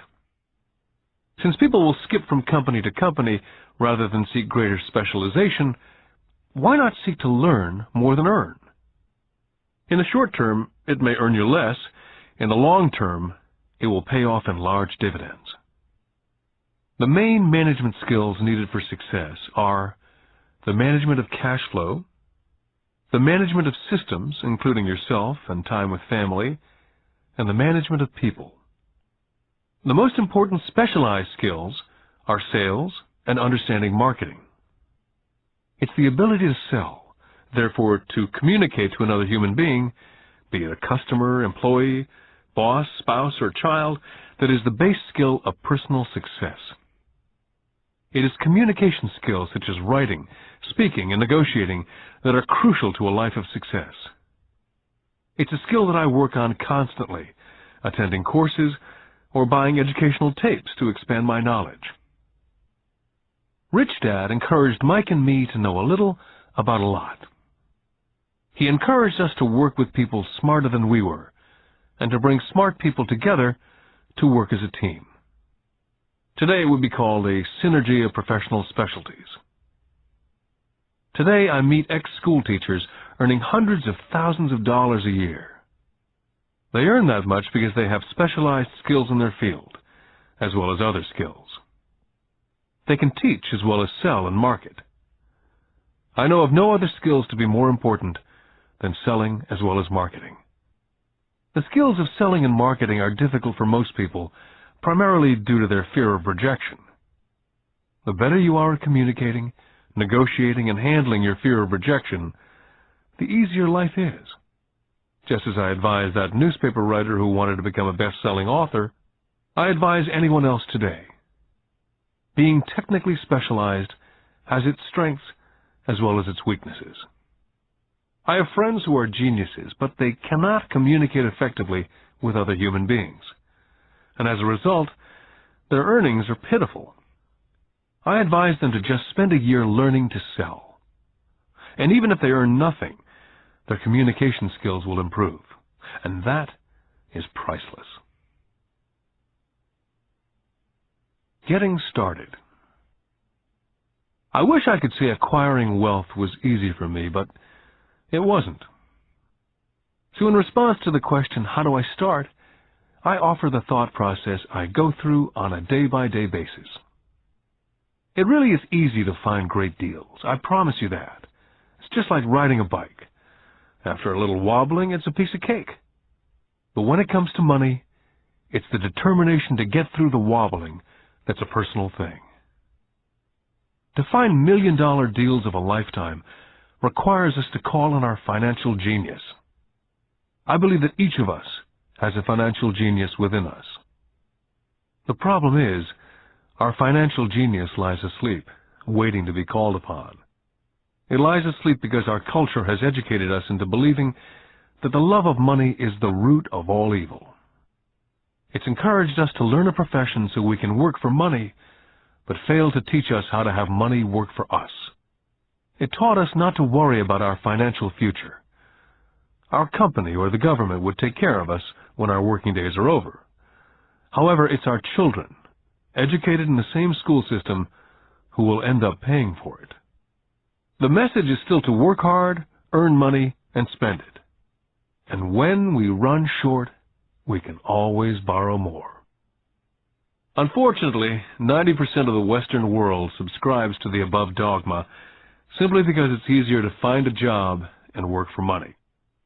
If you're not one of the masses, I offer you the following 10 steps to awaken your financial genius. I simply offer you the steps I have personally followed. If you want to follow some of them, great. If you don't, make up your own. Your financial genius is smart enough to develop its own list. Step number 1.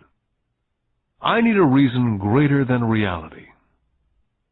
If you ask most people if they would like to be rich or financially free, they would say yes. But then reality sets in. The road seems too long with too many hills to climb. It's easier just to work for money and hand the excess over to your broker. A reason or a purpose is a combination of wants and don't wants. When people ask me what my reason for wanting to be rich is, it's a combination of deep emotional wants and don't wants. I will list a few. First, the don't wants, for they create the wants. I don't want to work all my life. I don't want what my parents aspired for, which was job security and a house in the suburbs. I don't like being an employee. Now the wants. I want to be free to travel the world and live in a lifestyle I love.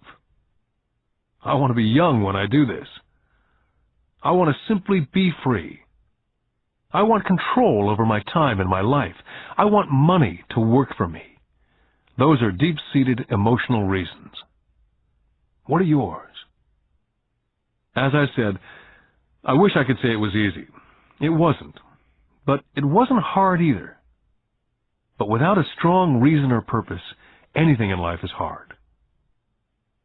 Step number 2. I choose daily. The power of choice.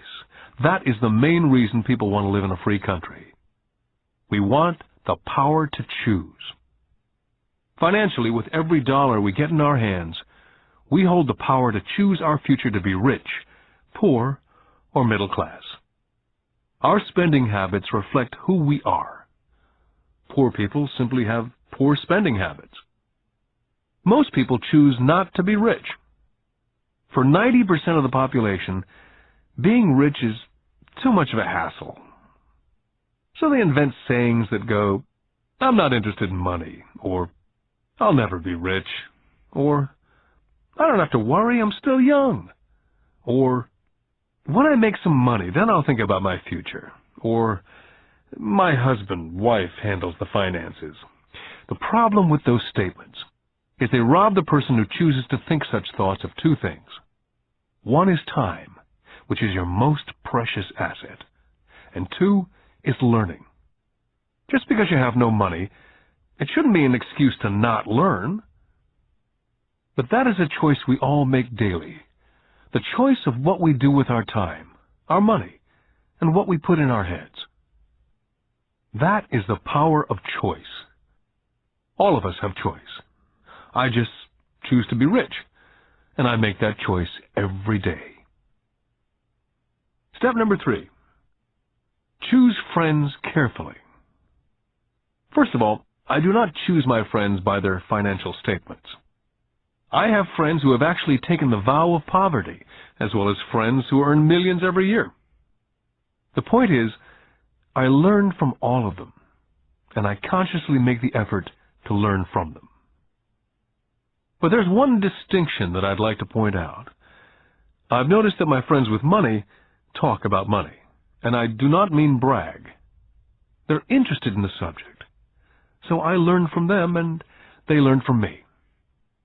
My friends whom I know are in dire straits financially do not like talking about money, business, or investing. They often think it rude. So I also learn from my friends who struggle financially. I find out what not to do. Step number 4. Master a formula and then learn a new one. In order to make bread, every baker follows a recipe, even if it's only held in their head. The same is true for making money. That's why money is often called dough. When it comes to money, the masses generally have one basic formula they learned in school, and that is work for money. The formula I see that is predominant in the world is that every day millions of people get up and go to work earn money, pay bills, balance checkbooks, buy some mutual funds, and go back to work. That is the basic formula or recipe. If you're tired of what you're doing or you're not making enough, it's simply a case of changing the formula via which you make money. Years ago, when I was 26, I took a weekend class called How to Buy Real Estate Foreclosures. I learned a formula. The next trick was to have the discipline to actually put into action what I had learned. That is where most people stop. For 3 years while working for Xerox, I spent my spare time learning to master the art of buying foreclosures. I've made several $1 million using that formula, but today it's too slow, and too many other people are doing it. So after I mastered that formula, I went in search of other formulas. For many of the classes, I did not use the information I learned directly, but I always learned something new. Step number 5.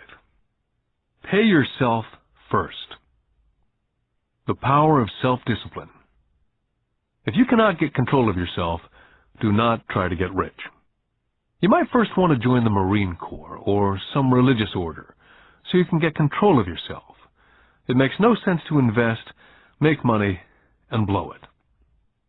It's the lack of self-discipline that causes most lottery winners to go broke soon after winning millions. It's the lack of self-discipline that causes people who get a raise to immediately go out and buy a new car or take a cruise. It's difficult to say which of the 10 steps is the most important, but of all the steps, this step is probably the most difficult to master if it's not already a part of your makeup. I would venture to say that it's the lack of personal self-discipline that is the number one delineating factor between the rich, poor, and middle class. I do not take the saying, pay yourself first, lightly. The Richest Man in Babylon by George Clason is where the statement, pay yourself first, comes from. Millions of copies have been sold. But while millions of people freely repeat that powerful statement, few follow the advice.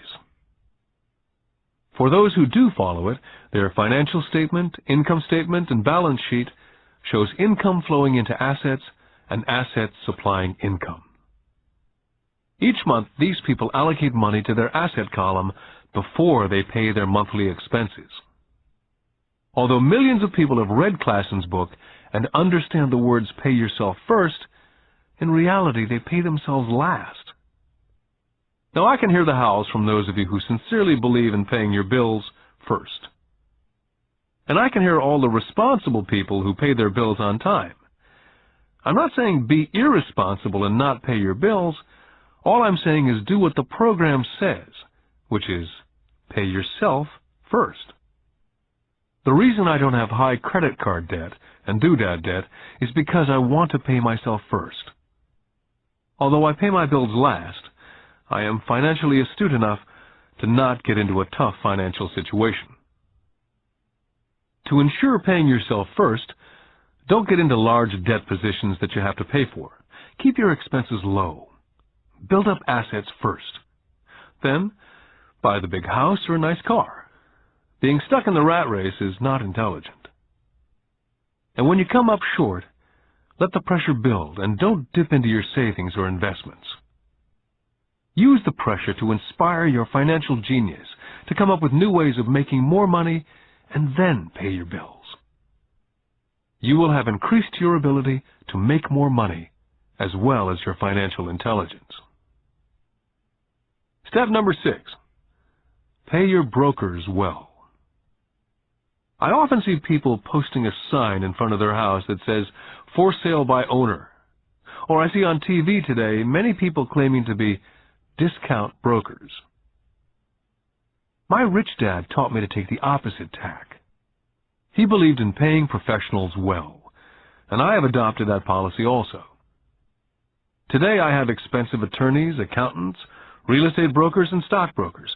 Why? Because if, and I do mean if, the people are professionals, their services should make you money. And the more money they make, the more money I make. We live in an information age. Information is priceless. A good broker should provide you with information as well as take the time to educate you as to its meaning. Step number 7. Be an Indian giver. This is the power of getting something for nothing. When the first white settlers came to America, they were taken aback by a cultural practice some American Indians had. For example, if a settler was cold, the Indian would give the person a blanket. Mistaking it for a gift, the settler was often offended when the Indian asked for it back. The Indians also got upset when they realized the settlers did not want to give it back. That is where the term Indian giver came from. A simple cultural misunderstanding. In the world of the asset column, being an Indian giver is vital to wealth. The sophisticated investor's first question is, how fast do I get my money back? They also want to know what they get for free, also called a piece of the action. That is why the ROI, or return of and on investment, is so important. Frequently, my broker will call me and recommend I move a sizable amount of money into the stock of a company that he feels is just about to make a move that will add value to the stock, like announcing a new product. I will move my money in for a week to a month while the stock moves up. Then I pull my initial dollar amount out and stop worrying about the fluctuations of the market because my initial money is back and ready to work on another asset. So my money goes in and then it comes out, and I own an asset that was technically free. Step number 8. Assets buy luxuries. As I said in the section, pay yourself first. If a person cannot master the power of self-discipline, it's best not to try to get rich. For while the process of developing cash flow from an asset column in theory is easy, it's the mental fortitude of directing money that's hard. Due to external temptations, it's much easier in today's consumer world to simply blow it out of the expense column. Because of weak mental fortitude, that money flows into the paths of least resistance. That is the cause of poverty and financial struggle. I love my luxuries as much as anyone else. The difference is, some people buy their luxuries on credit. It's the keep up with the Joneses trap. I use the income from my assets to buy my luxuries. When I wanted to buy a Porsche, the easy road would have been to call my banker and get a loan. Instead of choosing to focus in the liability column, I chose to focus in the asset column. As a habit, I use my desire to consume to inspire and motivate my financial genius to invest. Too often today, we focus on borrowing money to get the things we want, instead of focusing on creating money. One is easier in the short term, but harder in the long term. It's a bad habit that we as individuals and as a nation have gotten into. Remember, the easy road often becomes hard, and the hard road often becomes easy. The earlier you can train yourself and those you love to be masters of money, the better. Money is a powerful force. Unfortunately, people use the power of money against them. If your financial intelligence is low, money will run all over you. It will be smarter than you. If money is smarter than you, you will work for it all your life. Step number 9. The need for heroes. When I was a kid, I greatly admired Willie Mays, Hank Aaron, Yogi Berra. They were my heroes. As a kid playing Little League, I wanted to be just like them. I treasured their baseball cards. I wanted to know everything about them. I knew the stats, the RBI, the ERAs, their batting averages, how much they got paid, and how they came up from the minors. I wanted to know everything because I wanted to be just like them. Every time, as a 9 or 10-year-old kid, when I stepped up to bat or played first base or catcher, it wasn't me. I was Yogi or Hank. It's one of the most powerful ways we learn that we often lose as adults. We lose our heroes. We lose our naivete. I have new heroes as I grow older. I have golf heroes such as Peter Jacobsen, Fred Couples, and Tiger Woods. I copy their swings and do my best to read everything I can about them. I also have heroes such as Donald Trump, Warren Buffett, Peter Lynch, George Soros, and Jim Rogers. In my older years, I know their stats, just like I knew the ERAs and RBI of my baseball heroes. I follow what Warren Buffett invests in and read anything I can about his point of view on the market. I read Peter Lynch's book to understand how he chooses stocks. And I read about Donald Trump, trying to find out how he negotiates and puts deals together. Just as I was not me when I was up to bat, when I'm in the market or I'm negotiating a deal, I am subconsciously acting with the bravado of Trump. Or when analyzing a trend, I look at it as though Peter Lynch were doing it. By having heroes, we tap into a tremendous source of raw genius. But heroes do more than simply inspire us. Heroes make things look easy. It's the making it look easy that convinces us to want to be just like them. If they can do it, so can I. Step number 10. Teach and you shall receive. Both of my dads were teachers. My rich dad taught me a lesson I've carried all my life, and that was the necessity of being charitable or giving. My educated dad gave a lot by the way of time and knowledge, but almost never gave money. As I said, he usually said that he would give when he had some extra money. Of course, there was rarely any extra. My rich dad gave money as well as education. He believed firmly in tithing. If you want something, you first need to give, he would always say.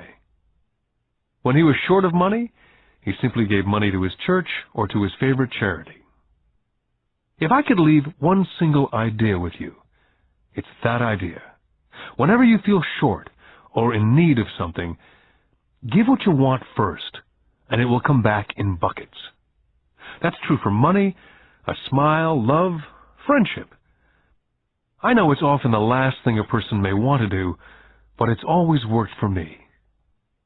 I just trust that the principle of reciprocity is true, and I give what I want. My rich dad would often say, poor people are more greedy than rich people. He would explain that if a person was rich, that person was providing something that other people wanted.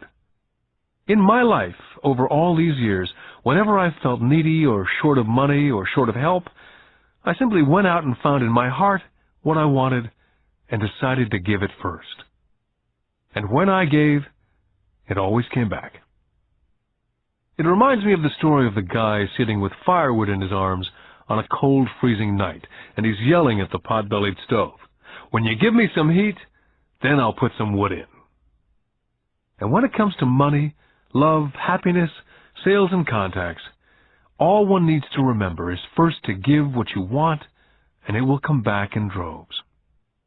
My poor dad taught teachers, and he became a master teacher. My rich dad always taught young people his way of doing business. In retrospect, it was their generosity with what they knew that made them smarter. There are powers in this world that are much smarter than we are. You can get there on your own, but it's easier with the help of the powers that be. All you need to be is generous with what you have, and the powers will be generous with you. Take action. All of you were given two great gifts, your mind and your time. It is up to you to do what you please with both. With each dollar bill that enters your hand, you and only you have the power to determine your destiny.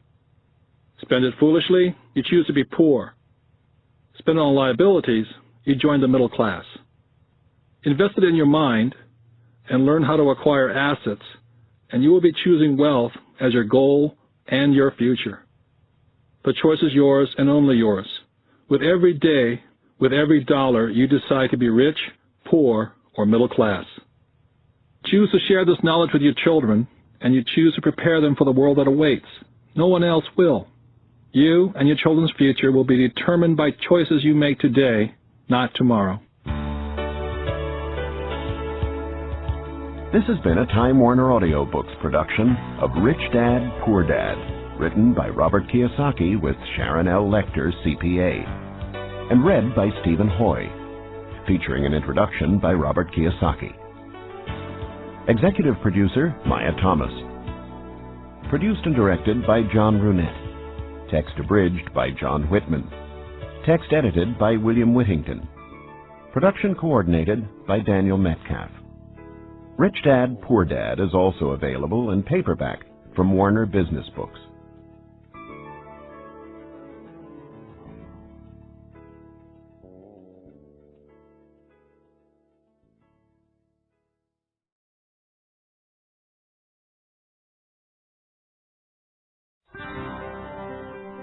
Here's a sample from audio bestseller Rich Dad's Cash Flow Quadrant, a guide to financial freedom, written by Robert T. Kiyosaki with Sharon L. Lecter, CPA. When people ask why Kim and I were homeless back in 1985, I tell them it was because of what my rich dad taught me about money. For me, money is important, yet I did not want to spend my life working for it. That is why I did not want a job. If we were going to be responsible citizens, Kim and I wanted to have our money work for us rather than spend our lives physically working for money. That is why the cash flow quadrant is so important. It distinguishes between the different ways in which money is generated. There are ways of being responsible and creating money other than physically working for it. But in order to embrace wealth, it is essential to understand your relation to it. My highly educated dad had a strong belief that the love of money was evil, that to profit excessively meant you were greedy. He often said, "I'll never be rich," or "investing is risky," or "money isn't everything." My rich dad had a different point of view. He thought it foolish to spend your life working for money and pretend that money was not important. Rich Dad believed that life was more important than money, but money was important for supporting life. He often said, "You only have so many hours a day, and you can only work so hard. So why work hard for money? Learn to have money, and people work hard for you, and you can be free to do the things that are important." To my rich dad, what was important was to have lots of time to raise his kids, to have money to donate to charities and projects he supported, to bring jobs and financial stability to the community, to have time and money to take care of his health, and to be able to travel the world with his family. "Those things take money," said Rich Dad. "That is why money is important to me. Money is important, but I don't want to spend my life working for it." It was my rich dad who often referred to the cash flow quadrant when I was a young boy. He would explain to me the difference between someone who was successful on the left side versus the right side. Having two dynamic and successful father figures around me gave meaning to what each was saying. But it was what they were doing that allowed me to begin to notice the differences between the ES side of the quadrant and the BI side. One painful lesson I experienced as a young boy was simply how much time one dad had available to spend with me versus the other. As the success and prominence of both dads grew, it was obvious that one dad had less and less time to spend with his wife and 4 children. My real dad was always on the road, at meetings, or dashing off to the airport for more meetings.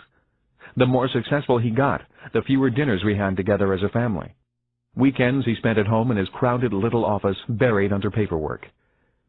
My rich dad, on the other hand, had more and more free time as his success grew. One of the reasons I learned so much about money, finance, business, and life was simply because my rich dad had more and more free time for his children and me. Rich Dad's Cash Flow Quadrant is also available in paperback from Warner Business Books. Here's a sample from audio bestseller Rich Dad's Guide to Investing, What the Rich Invest in That the Poor and Middle Class Do Not, written by Robert T. Kiyosaki with Sharon L. Lecter, CPA. Investor lesson number 1, the choice. When it comes to money and investing, people have 3 fundamental reasons or choices for investing, Rich Dad said. They are to be secure, to be comfortable, or to be rich. Rich Dad went on to say, all 3 choices are important. The difference in one's life occurs when the choices are prioritized. He explained that most people make their money and investment choices in that exact order. In other words, their first choice when it comes to money decisions is security. Second is comfort, and third is to be rich. That is why most people make job security their highest priority. After they have a secure job or profession, then they focus on comfort. The last choice for most people is to be rich. Rich Dad said, "Most people dream of becoming rich, but it is not their first choice." He went on to say, "Only 3 out of 100 people in America are rich because of this priority of choices." For most people, if becoming rich disturbs their comfort or makes them feel insecure, they will forsake becoming rich. That is why so many people want that one hot investment tip. People who make security and comfort their first and second choices look for ways to get rich quick that are easy, risk-free, and comfortable. A few people do get rich on one lucky investment, but all too often they lose it all again. I often hear people say, "I'd rather be happy than rich." That comment has always sounded very strange to me, since I have been both rich and poor, and in both financial positions I have been both happy and unhappy. I wonder why people think they have to choose between happiness and being rich. When I reflect upon this lesson, it occurs to me that what people are really saying is that I'd rather feel secure and comfortable than be rich. That is because if they felt insecure or uncomfortable, they were not happy. For me, I was willing to feel insecure and uncomfortable in order to be rich. I have been rich and poor as well as happy and unhappy. But I assure you that when I was poor and unhappy, I was much unhappier than when I was rich and unhappy. I have also never understood the statement, "Money does not make you happy." While there is some truth in it, I have always noticed that when I have money, I feel pretty good. The other day I found a $10 bill in my jeans pocket. Even though it was only $10, it felt great finding it. Receiving money has always felt better than receiving a bill for money I owe. At least that is my experience with money. I feel happy when it comes in and sad when it leaves me. That day, I put my priorities in this order. First, to be rich, then to be comfortable, and finally, to be secure.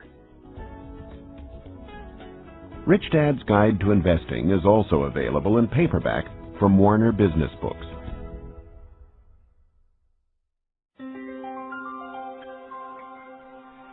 Here's a sample from Rich Dad's Rich Kid, Smart Kid, giving your children a financial head start. The latest book from the New York Times best-selling authors Robert T. Kiyosaki and Sharon L. Lecter, CPA. When I was a little boy, my rich dad often said, "Money is an idea." He would go on to say, "Money can be anything you want it to be. If you say, 'I'll never be rich,' then the chances are you'll never be rich. If you say, 'I can't afford it,' then chances are you can't." My smart dad said much the same about education. Is it possible that every child is born with the potential to be rich and smart? This program is about fostering and preserving that possibility. Both my dads were great teachers. Both men were smart men. But they were not smart in the same subjects, and they did not teach the same things. Yet as different as they were, both dads believed the same things about all kids. Both dads believed all kids are born smart and all kids are born rich. They both believed a child learns to be poor and learns to believe that he or she is less smart than other kids. Both dads were great teachers because they believed in bringing out the genius that each child is born with. In other words, they did not believe in putting knowledge in. They believed in bringing the child's genius out. Both my dads were great teachers because they rarely tried to cram their ideas into my head. They often said very little, waiting instead for me to ask when I wanted to know something. Or they asked me questions, seeking to find out what I knew, rather than simply telling me what they knew. And not to forget the moms. My mom was a great teacher and role model also. She was my teacher for unconditional love, kindness, and the importance of caring for other people. I once heard that boys marry women just like their moms, and I would say that is true for me. My wife Kim is also an extremely kind and loving person. I did not know my best friend Mike's mom very well. Yet the times I was over at their home, Mike's mother was also very kind and attentive to what we were doing. Although a very private person, she was always interested in what Mike and I were learning at school and in the business. I could tell she was a great life partner for Mike's dad.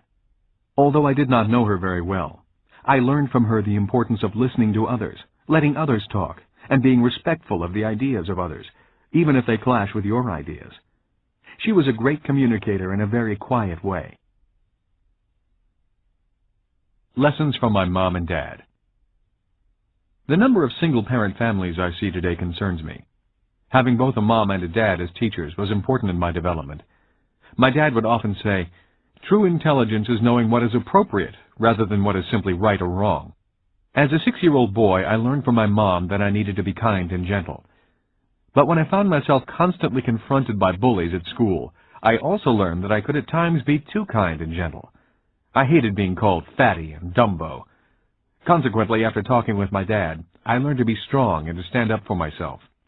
But there had to be balance. My father told me that many people live in a black and white world, or a right and wrong world. Many say, don't push back, and some say, push back. The key to being successful in life is, if you must push back, you need to know exactly how hard to push. When I got pushed or put down, I learned exactly how hard to push back. Knowing exactly how hard to push requires much more intelligence than simply saying, don't push back, or push back. My dad would often say, true intelligence is knowing what is appropriate rather than what is right or wrong. I think today we need to be more intelligent with our strengths and our weaknesses. It used to be when I was a kid and I got angry with another guy at school. We would begin to wrestle, get tired, and then the fight would be over. The worst that happened was an occasional torn shirt or bloody nose.